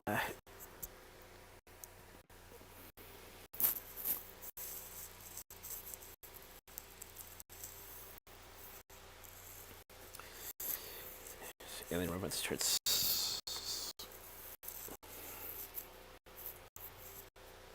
this slightly more municipal setting. Fun fact, I used to think that all four generations had their own island of sorts, an archipelago of sorts that existed somewhere in a fanciful version of basically our world, which would help explain Megan's presence. Yeah.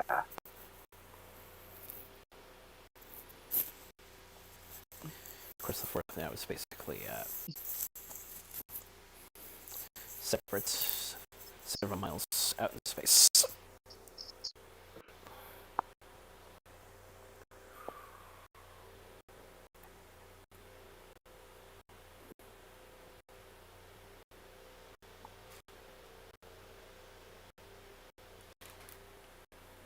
Yeah.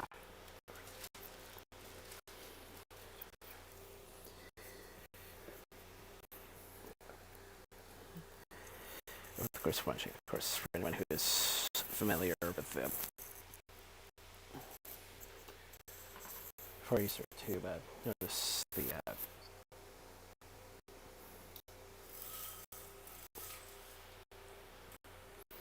various aspects that really are carried over, and various characters have carried over. Like as mentioned before.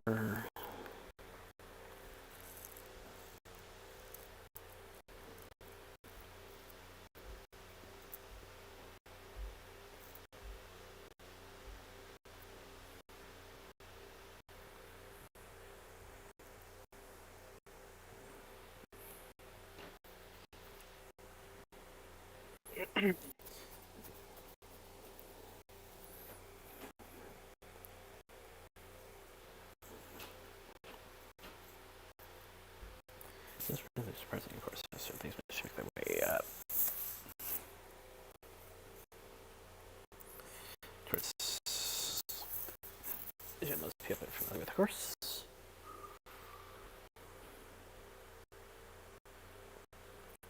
Mm-hmm.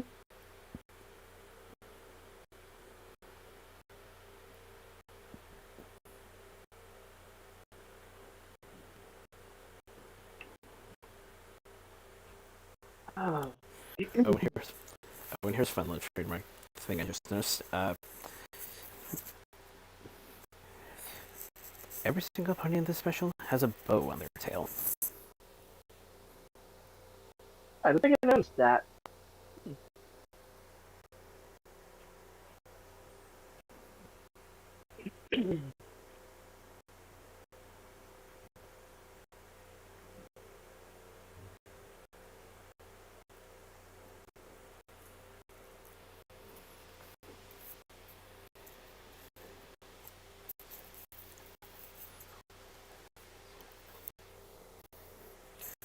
The whole Calypso thing is kind of common, to be honest. A lot of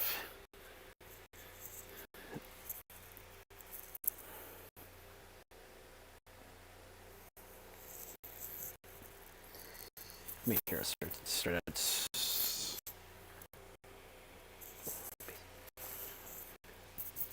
basically kind of learning of the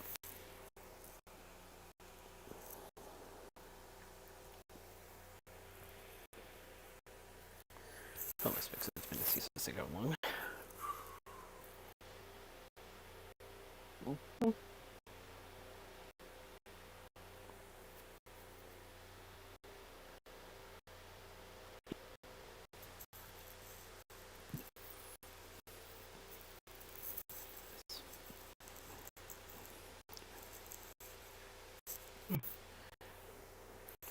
One thing I like to definitely attribute to when it comes to 80s analysis, a lot of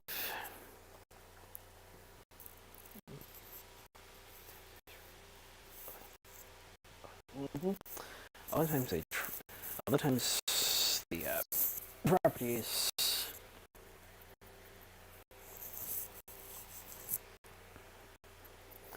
have a slightly more serious edge than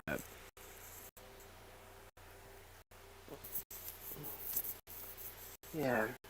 some other areas like I probably mentioned.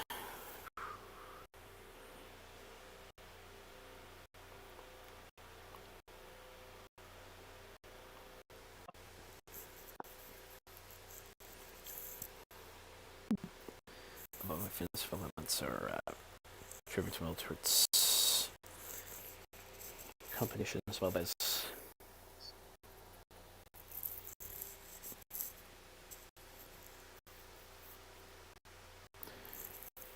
aspects being adapted from that.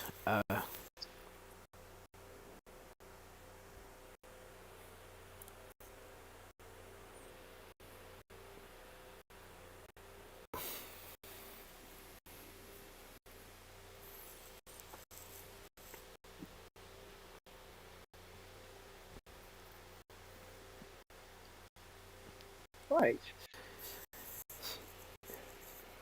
You know, that's been a fun one. The more we can spoil moments pop up, and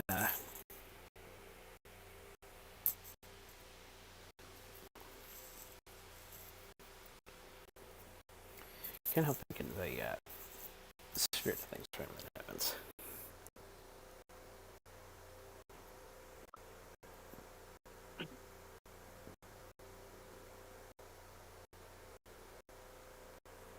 Yep.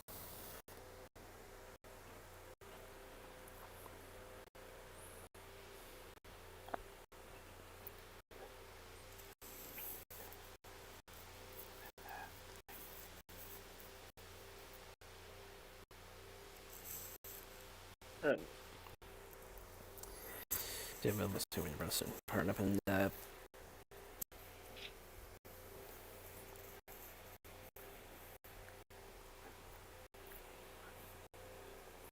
reminiscent in terms of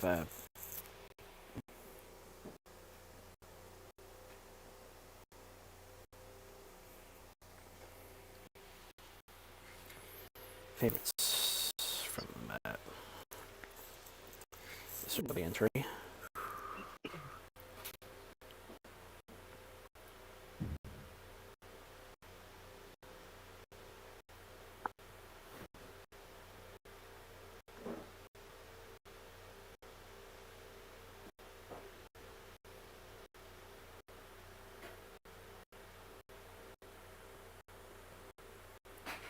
Right.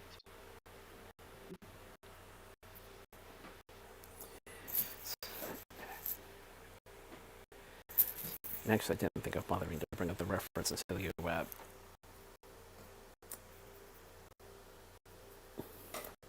the scene was run up again.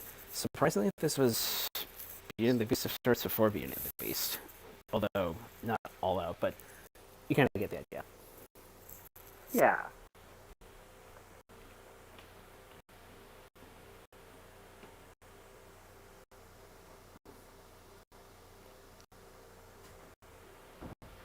Uh, it's kind of seemed like Pony starting like having actual stakes to the story before eventually going all like,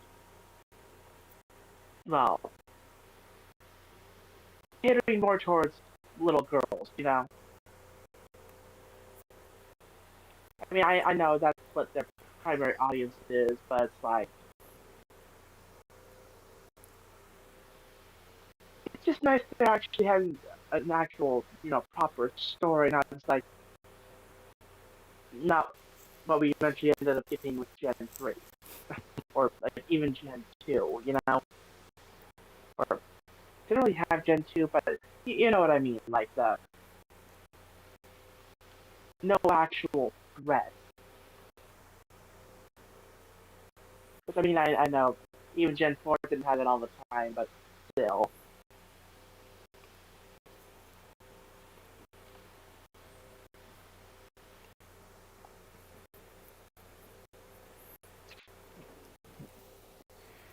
Basically, for the few that managed to eventually come across this, over time will realize that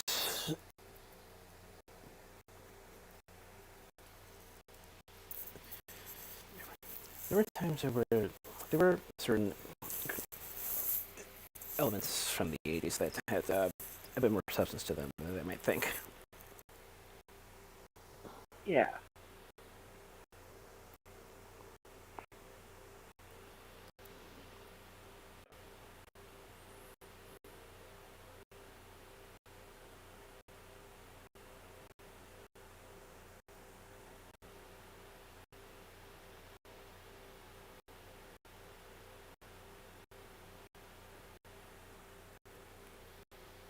I get it. One moment. But yeah, so glad to be finally. So glad to find a perfect time to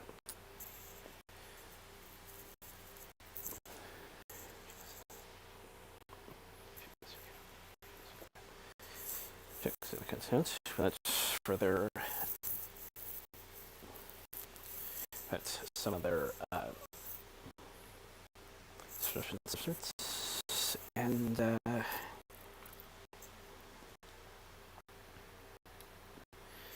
yeah, definitely looking forward to see what other opportunities I might find to sink a few more of these in. Yeah.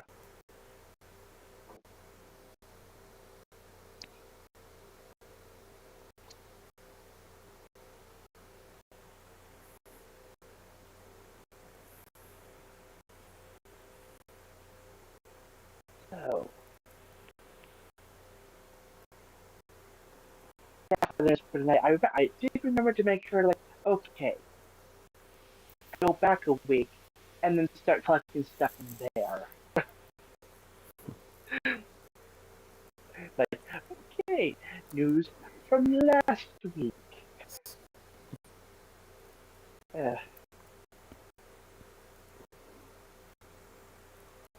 Righty then. But yeah,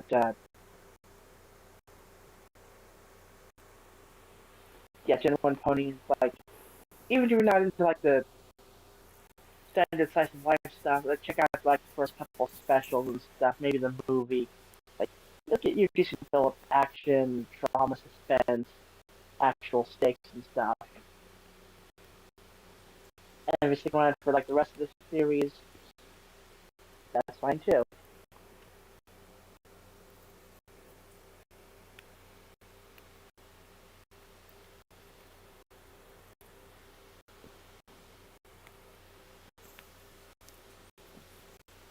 You know what? Cat wants pets.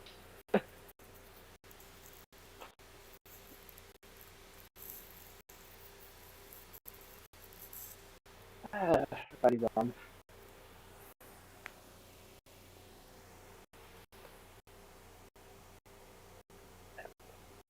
Okay, got the spreadsheet up.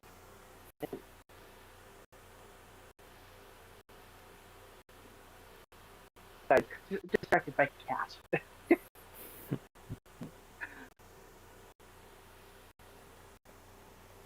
uh,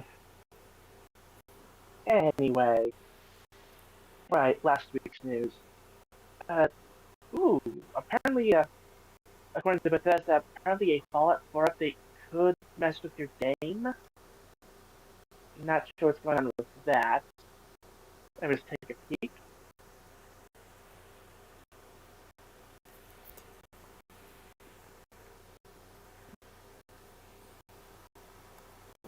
Okay. Ooh. Oh, yeah, that would do it. They're basically saying that, like, oh yeah, we have an update, although it may mess with your mods a bit. It's like, oh yeah, that checks out. Yeah, if you have mods that change the game, if you update it, those might not be compatible anymore. So that makes sense. Control Resident goes gold, but apparently the physical edition was delayed. Marvel Rivals patch added Cyclops, Phoenix, and Daredevil skins. Post-apocalyptic survival RPG Scabblend hits early access on September 4th. Game Freak says Pokemon Champions will protect the classic turn-based battles, which I think they might be them saying, like, okay, if you want to continue on going with like the classic battle style, we got you covered with Pokemon Champions. Meanwhile, I'm assuming like the mainline games will continue to innovate the battle system. We may, who knows, we may end up going for more of a more the style from Legends DA or whatever, where it's like a more active battle system, which I wouldn't be against, because that was pretty fun. Even though targeting was a bit frustrating at times.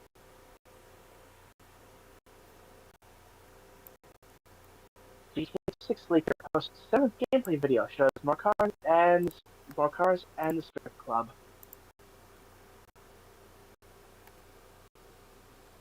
Okay, getting into the anime news earlier this week, or last week, whatever. Uh, Skip and Love for Anime's second season reveals April 2027 debut and teaser video. Liar Game Anime adds 4 cast members. Dark Machine, the animation series new video reveals more cast opening song October TV debut. Overgeared Anime's new video unveils more cast theme songs in October 2nd debut.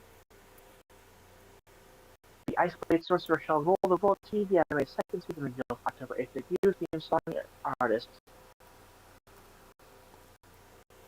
A Pen Handcuffs and a Common Law Marriage TV anime reveals cast, staff, January 2027 debut and video. Duel Masters Lost, Danzai no Shonen anime reveals October 9th debut. Okay. Yeah, that was from before then. Even the student council has its whole TV anime reveals October 3rd debut and main promo video. Okay, that one. Fate Strange Fake TV anime confirms new season. Magical Girl Racing Project Restart anime debuts on October 5th. Tanuki to Kitsune, a TV anime reveals visual on October 4th debut. Okay, that one. Madoka Magica and Monogatari series collaborate on new crossover shorts.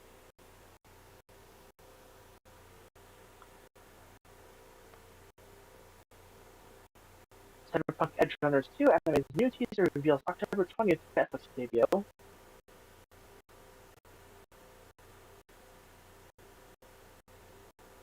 Live-action Naruto film in talks to cast Charles Melton as Kakashi.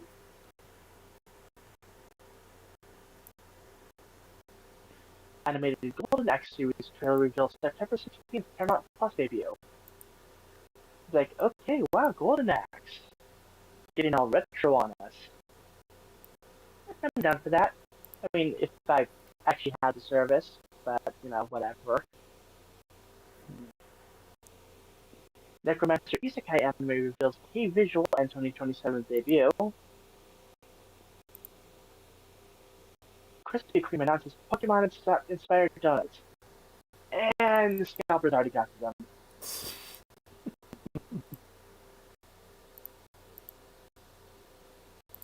Cells at Work gets Kabuki placed. Cells at Work gets Kabuki stage play in April 2027. And back to the spreadsheet. Okay, so My Little Pony Friendship is Magic Book 2 now for pre-order. But, wait, what? Book 2.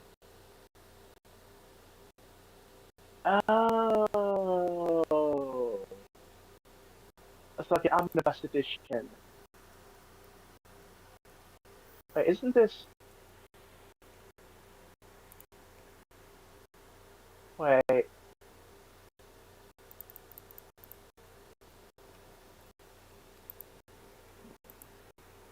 Okay, yeah, wait. 17 through 26 and 30 through 33. Wait. But where's 27, 28, and 29?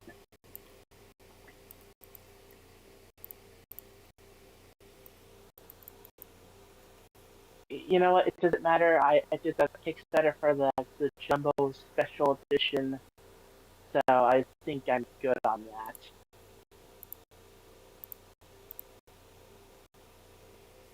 Okay, back to the spreadsheet. Official My Little Pony comic number 1 from Boom Studios revealed and has a 3-page preview. Ooh, I'm gonna have to go to the comic store to get that on subscription. Okay.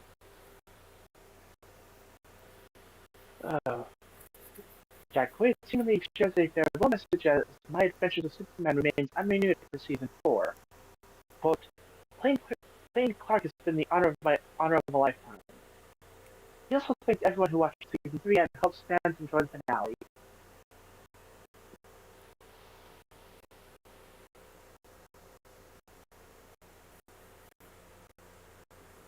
Cummings, the voice of Winnie the Pooh and multiple other Disney characters, shared multiple posts criticizing Disney for not inducting him as a Disney legend this year. Meanwhile, they induct The Rock. Seriously, guys?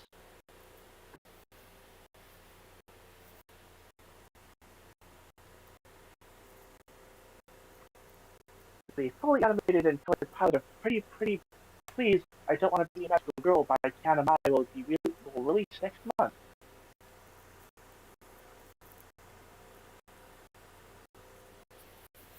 Robin Williams' Instagram account has been reactivated after 12 years. His children are ready to protect his legacy from being misused by AI.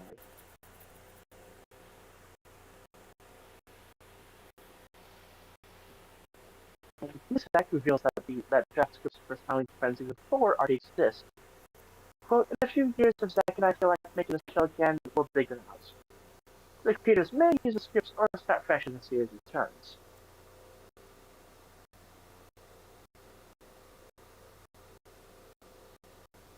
Spider-Man Beyond the Spider-Verse will release in X amount of days, or X 300 days. Oh, okay, 300 days from August 21st.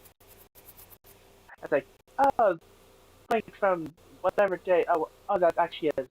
That date stays the same despite us doing this because I'm not used to that happening. Like Christopher Miller just confirmed the film will not use generative AI.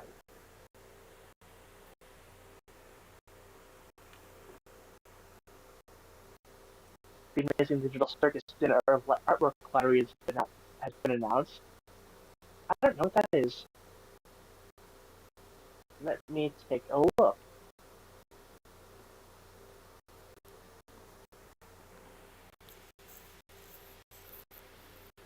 Okay.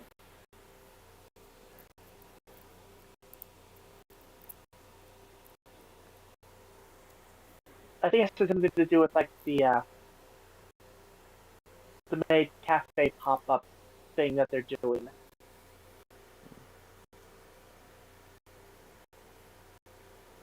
Sony holds off on PlayStation 6 launch date amid fan backlash.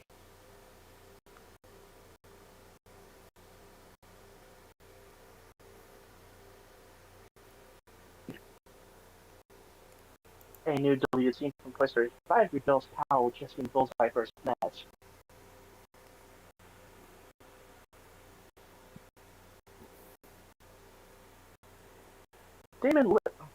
Damon Lindelof and Tom King on the Shock and Twist of Lanterns, Episode 1. Quote, there were all these reasons not to do it, but the story kept pushing us to do it anyway. Marvel Studios will be releasing 3 films in 2028. X-Men May 5th, Ghost Rider July 28th, and Black Panther 3 December 15th. Before we get any further, I just remembered. Let's not forget who else was influenced by the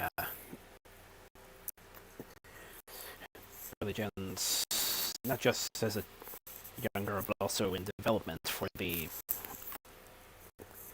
fourth. Yep. The next part of the Caribbean movie will reportedly focus on a main character played by Margot Robbie. Johnny Depp's Jack Sparrow would be a side character in the film.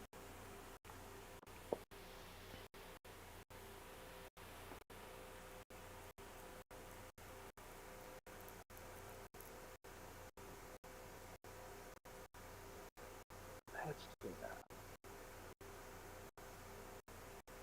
Ooh, first teaser for Zack Snyder's next film, The Last Photograph.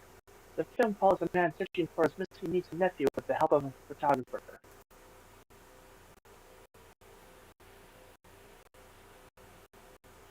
We'll see. I mean, it's Zack Snyder film, so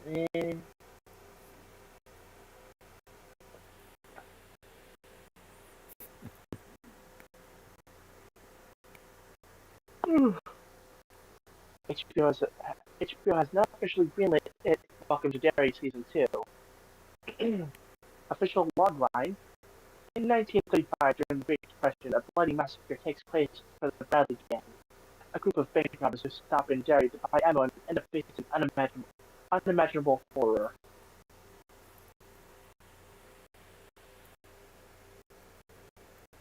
Got a first Godmother, a new horror movie production produced by Jacksepticeye and Elena Pierce.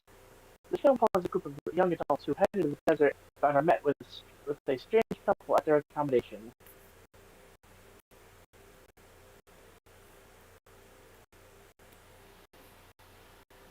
The alien was once considered to be the villain for Spider-Man Brand New Day instead of Jean Grey. They decided not to due to the Craven movie.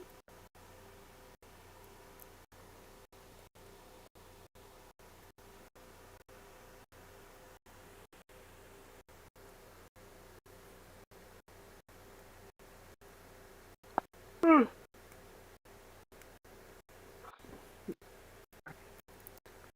Okay, got a first look design for the Lion King log flume ride coming to Disneyland Paris.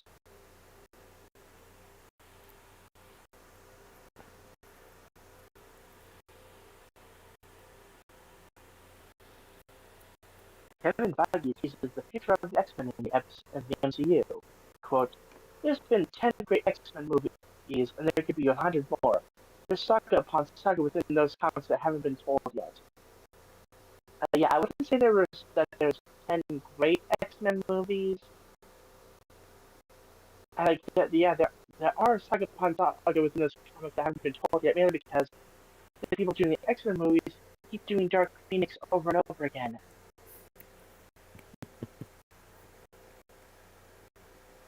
With a splash of Age of Apocalypse.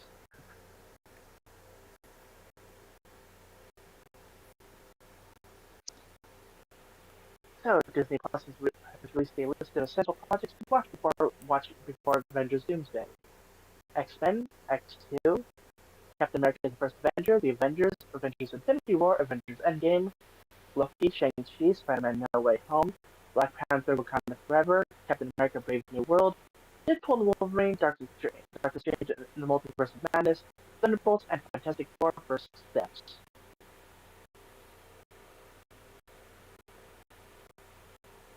So yeah, according to them, the majority of the first three phases you don't even need to bother with.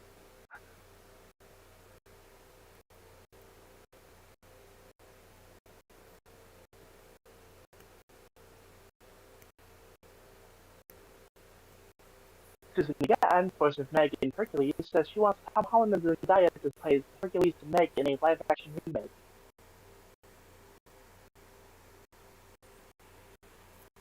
Honestly, if fans had their way, those two would be playing basically every couple in every remake for the next several years.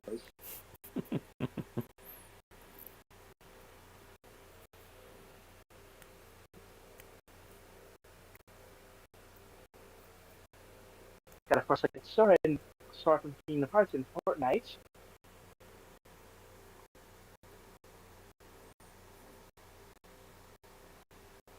Okay. Green Hills in Fortnite, Shadow in Fortnite, Mega Man in Fortnite, Crash Bandicoot and Spyro in Fortnite, Sonic and Eggman in Fortnite. Spider-Man Brand New Day officially passed 2 billion worldwide. The second fastest film to pass the milestone.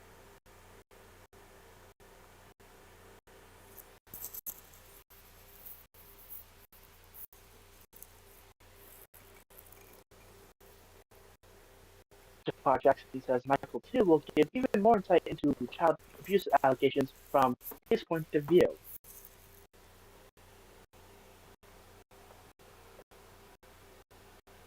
Got a new poster for the One Piece remake, releasing February 2027 on Netflix.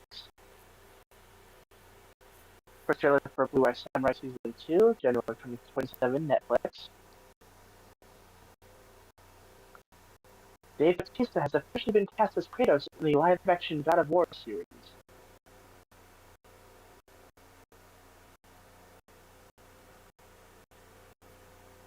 Yeah, sure.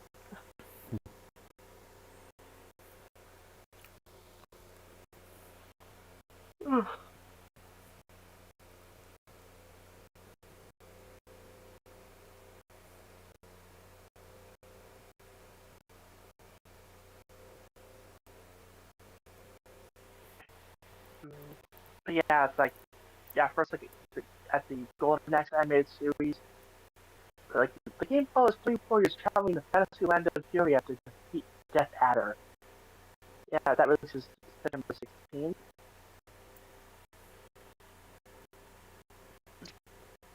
Got a first look at gameplay from Black Myth Song Hui.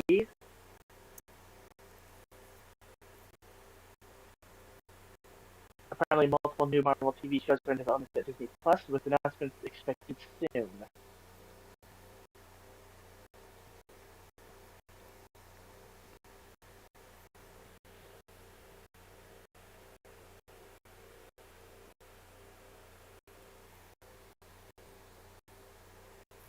Got a first look at Eddie Brock in Your Friendly Neighborhood Spider-Man Season 2.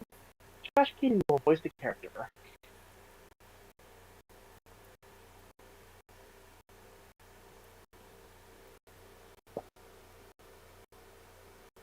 The Odyssey is now the highest grossing R-rated movie of all time, surpassing Deadpool and Wolverine.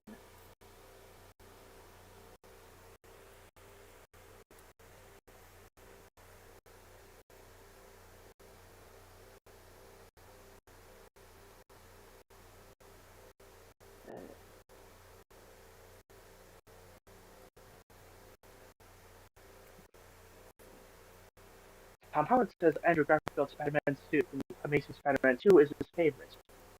Quote, a lot of our new suit is inspired by that.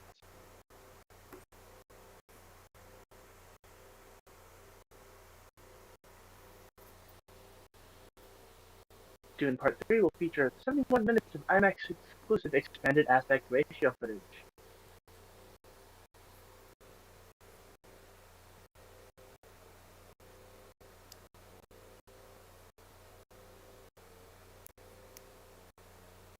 Apparently, the season 4 finale of Breaking Bad will be shown in select theaters on September 7th. Attendees will get a goodie bag that includes a Heisenberg hat, blue rock candy, a call bell, and a Gus Spring half face mask. Because why not?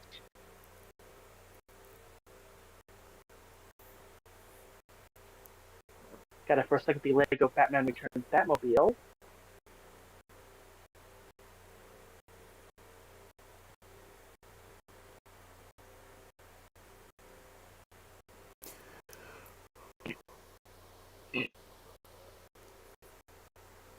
Shaquille O'Neal says he asked Marvel if he could be in an Avengers movie, but was turned down.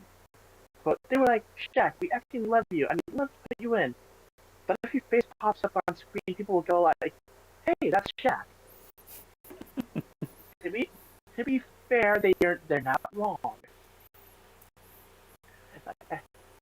He's one of those guys that is like, unless he's actually playing a character, and even then, just seeing his face would kind of like pull you out of the moment.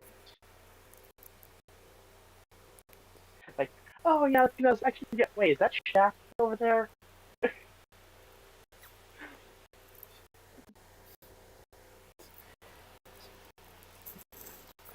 Safe to say one of the few, safe to say one of the few times where it didn't, where he was less controversial would have been his Lego Movie cameo. Oh no, they were waiting for that.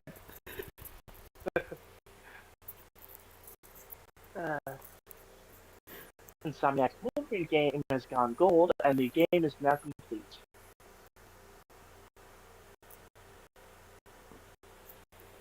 National Treasure 3 is happening according to director John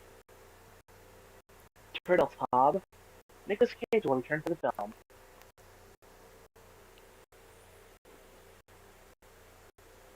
Andrew Garfield says he has a secret Instagram account where his feed includes weird ceramics and lots of Japanese kinds of craftspeople. Quote, I'm as addicted as anybody. My screen time notifications are horrific to me. It's like, I'm giving up all those hours to nothing.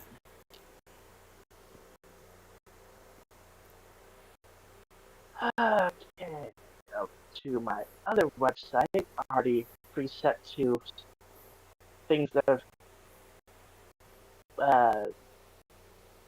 whatever the correct time frame.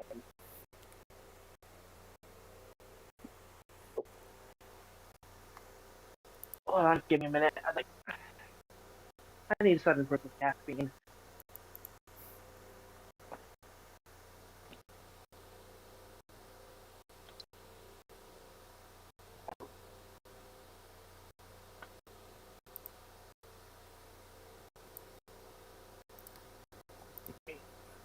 Final thought brand uh, zero sugar cherry cola. I've been sitting on that the last several days. Okay.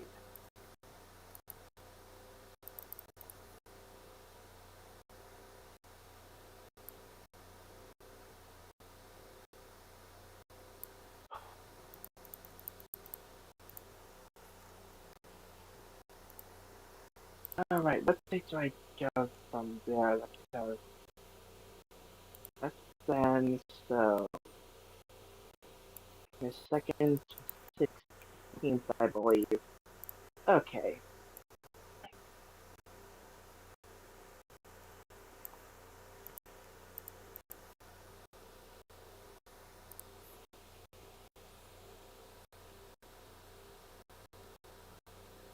Ooh. Apparently, the Hajime no Ippo manga is in English print by Kodansha in a 3-in-1 omnibus format in fall 2027. Okay, that's cool. Not really my kind of manga, but still.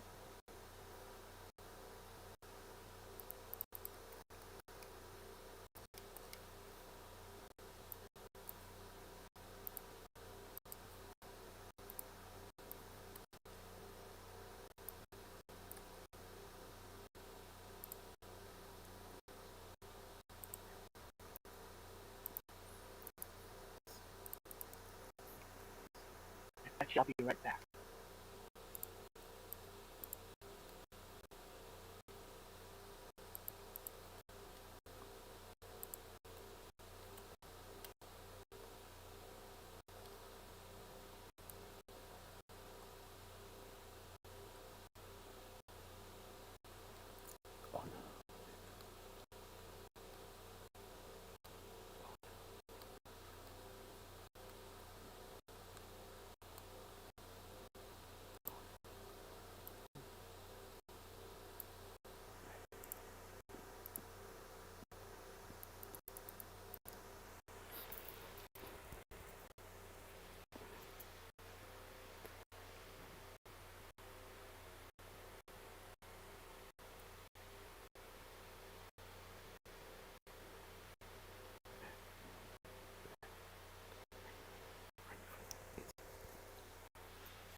Version is for European Eurostar Revival Services 2030.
Okay.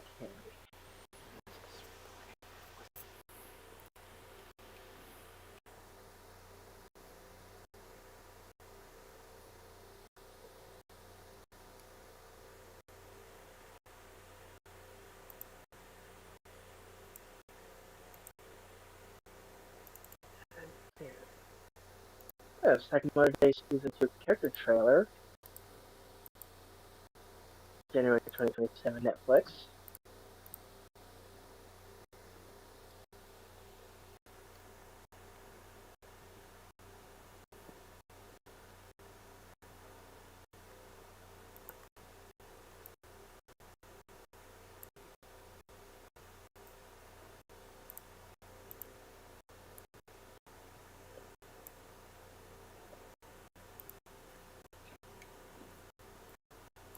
Here's what I'll do is go do a few pages, then switch over to the games, do a few pages, go back. Hopefully I'll find some more stuff.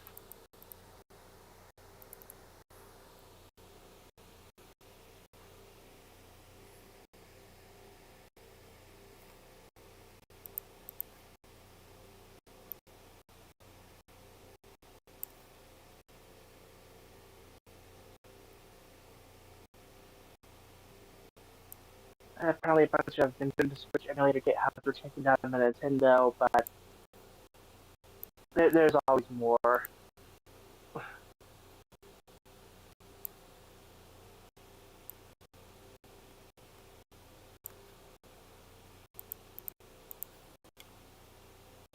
Ooh, this is a big one.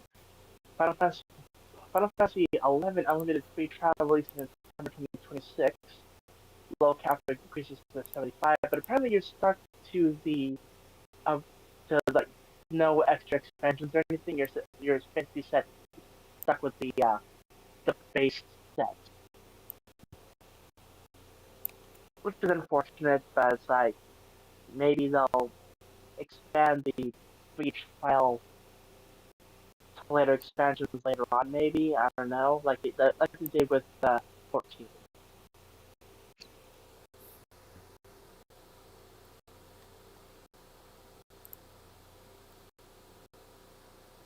Yeah, maybe I'll check it out. I don't know.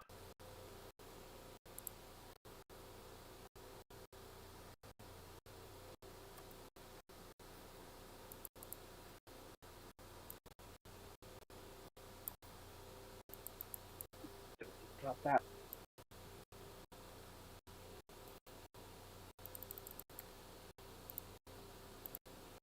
This.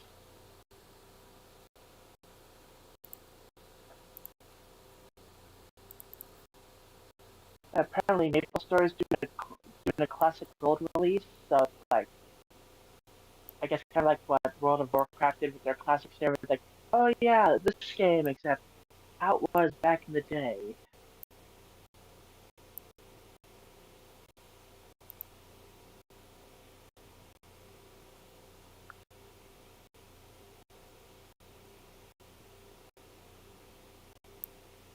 Which actually reminds me of the thing.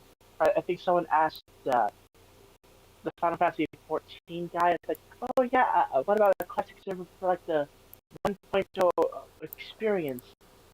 And keep in mind, this is the guy who literally broke down the world because it was so bad.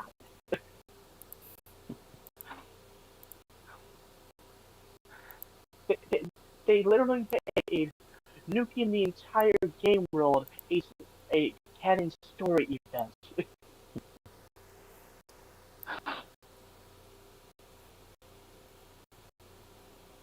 uh, so yeah, odds are we're not getting Final Fantasy 14 Classic. At least not officially, anyway.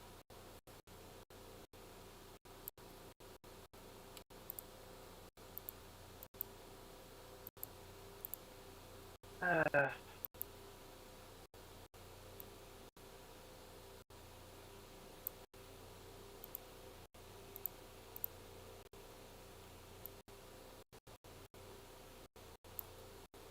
okay, switching over to non-gaming.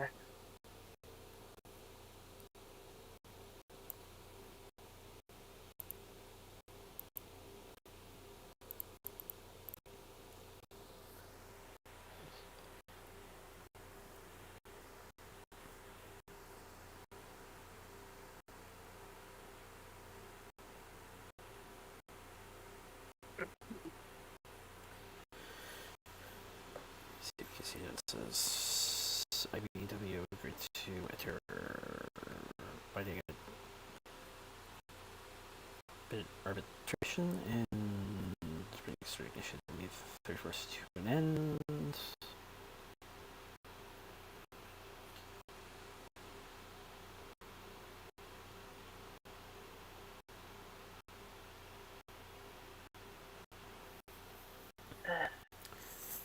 Those people will come back to work beginning earlier this week, actually.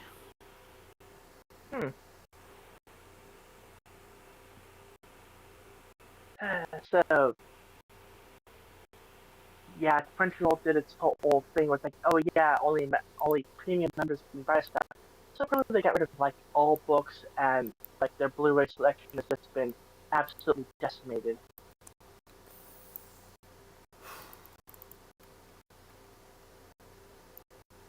So hey, if you want to buy anime, either go to Sentai Filmworks, Discotech, Media OCD, or if you want stuff that are typically expensive but don't mind waiting extra time and paying additional international shipping, all of the anime. They're actually going to be having a back to school sale at the beginning of next month, including buy one get one free sales.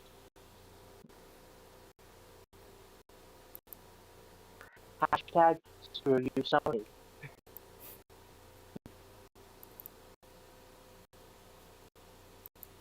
Hashtag not sponsor.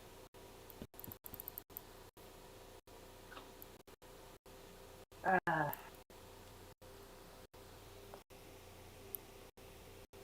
and yet I'll still probably end up spending over $100 for the new Madoka movie anyway.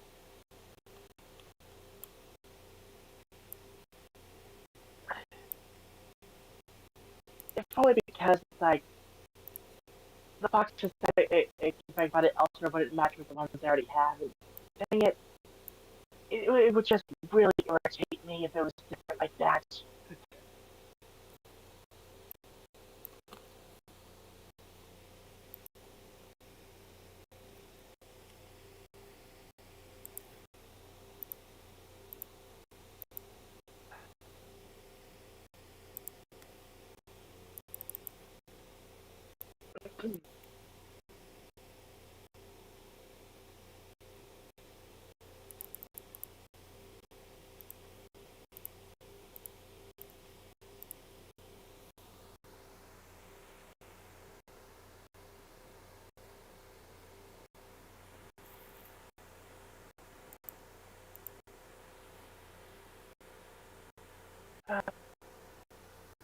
Anything 18th, so 17th, so almost there. Switch over to gaming.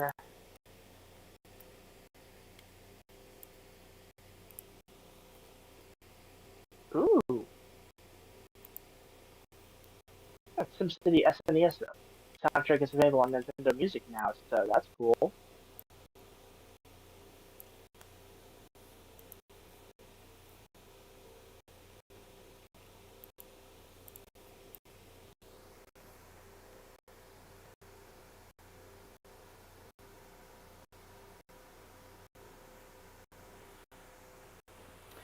Major Regional Railway Association, Eastern Main Railway as new member.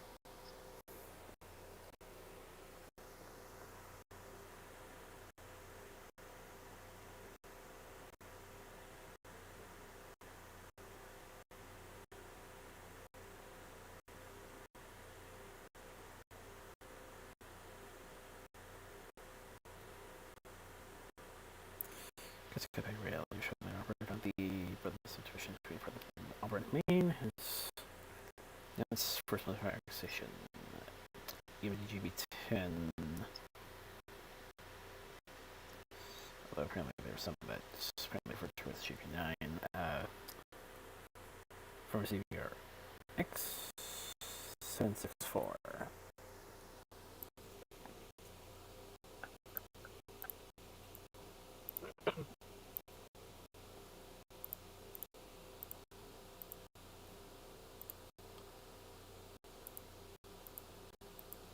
Castlevania Grimoire of Souls is leaving Apple Arcade on August 20th. August 20th. Has left has left Apple Arcade. Oh, and becomes fully unplayable on September 23rd. Or not 23rd, September 3rd. So yeah, that's a whole game I never got to play because it's on Apple. Hopefully someone managed to dump the game and makes a offline playable version at some point. I don't even know what this game is. Like,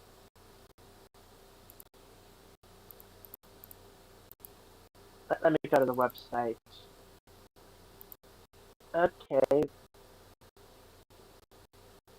looks like characters from various parts of the series.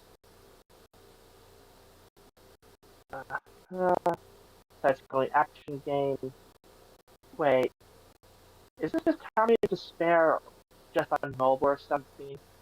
And like maybe single player? I mean, because hell, I would kill for like a updated, ported version of that on PC. Because that was a fun game.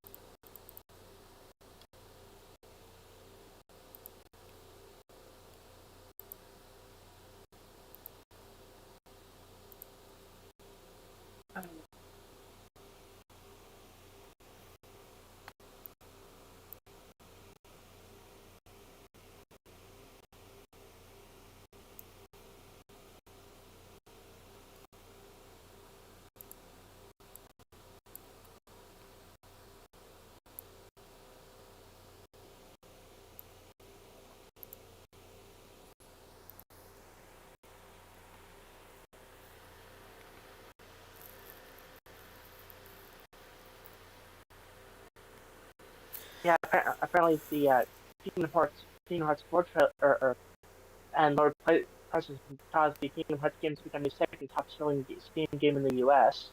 So, yay! Series is doing good.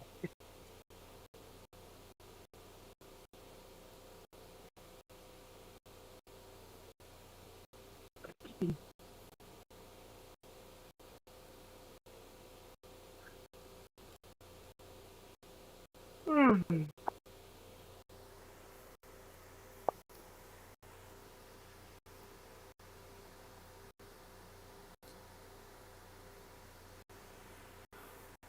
I see project in Australia. Share this partners.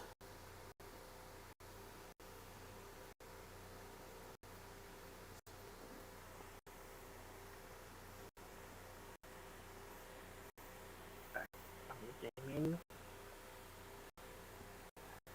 Wait. Official trailer for Lego Disney Princess Magical Mayhem with Ming Na Wen reprising Mulan and Linda Larkin reprising Jasmine. August 21st on Disney Plus. Huh.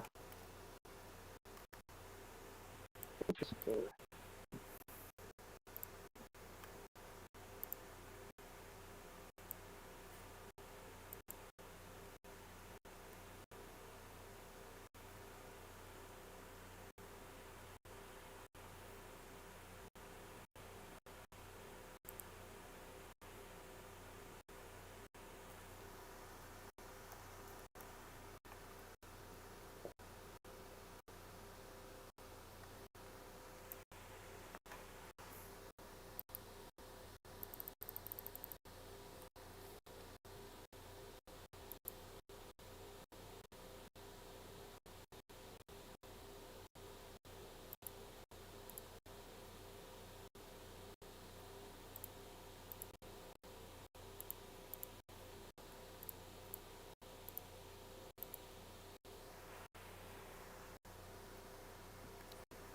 See what entrance to the Art Deco Festival announced.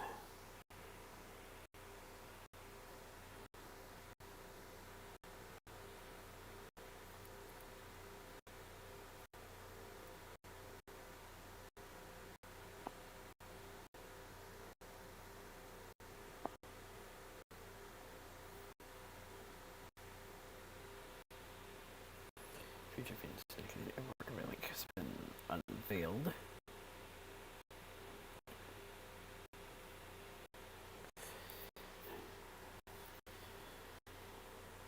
Where they stop rated BVG. Ordered for the 166 J series Metro cars from Statler. Hmm.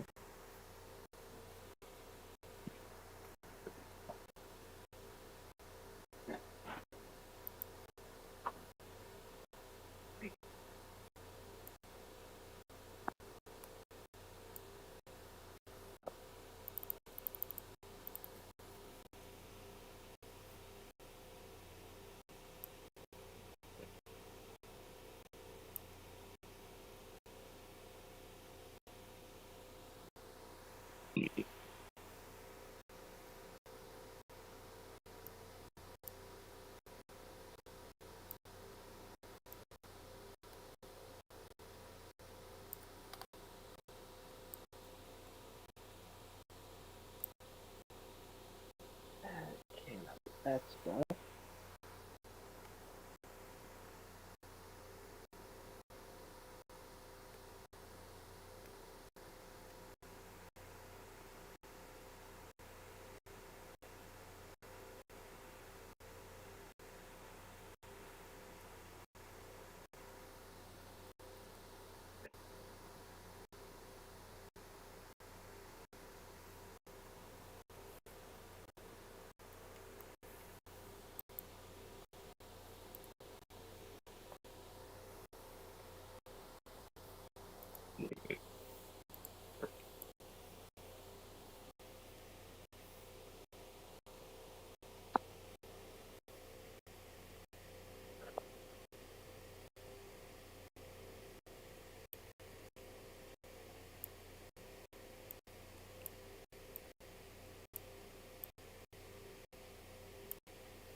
Yeah, I got nothing else on my list. Yeah. Ready then. That means our condolences for the previous to go towards the friends family of Nick Glenn E. Smith, Rock, member of the Masculine Needs, We Were Soldiers, Venus, the Two-Faced Cat, William G. Anderson, Civil Rights Activists, Barry Mitchell, Queen, Frank Beard, ZZ Top,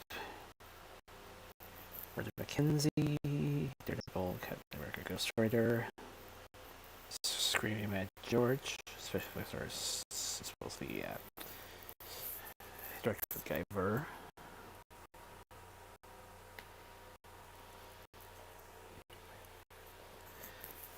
Been like Iron Hero since. And probably the biggest shock of this week went to Hidden Pen Italy. Would like to live with life recent strips, Kingdom Hearts, among others.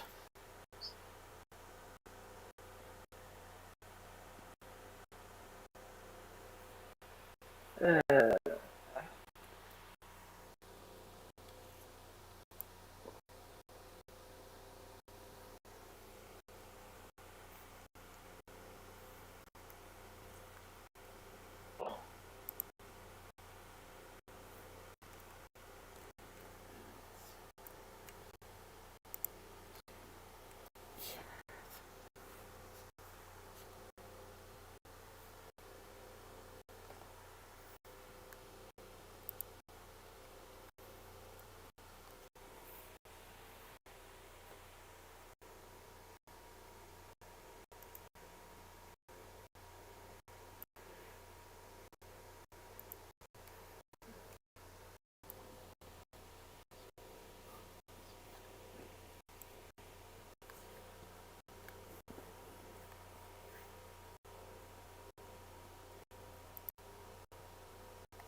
yeah, I think I'm gonna dip out early tonight because I am basically running on fumes. So, Actually, yeah.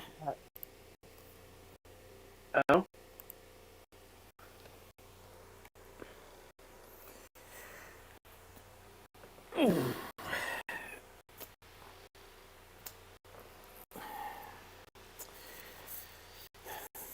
right. Some sections of this end up a bit longer than others, but given the eventful weekend, given the events, given all we've been through at the convention, it's understandable.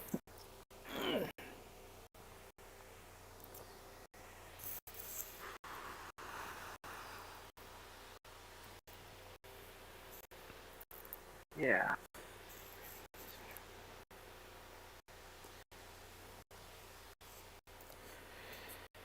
Right. So,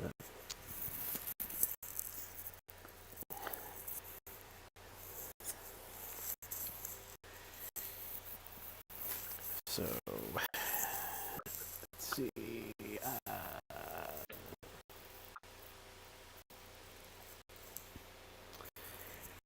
think I'll like to do for the next 20-ish hours. Best to get this shit ready for this week.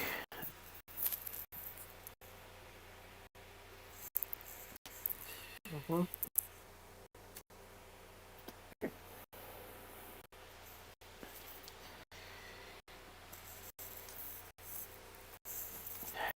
Which time we'll be back with a really property starts.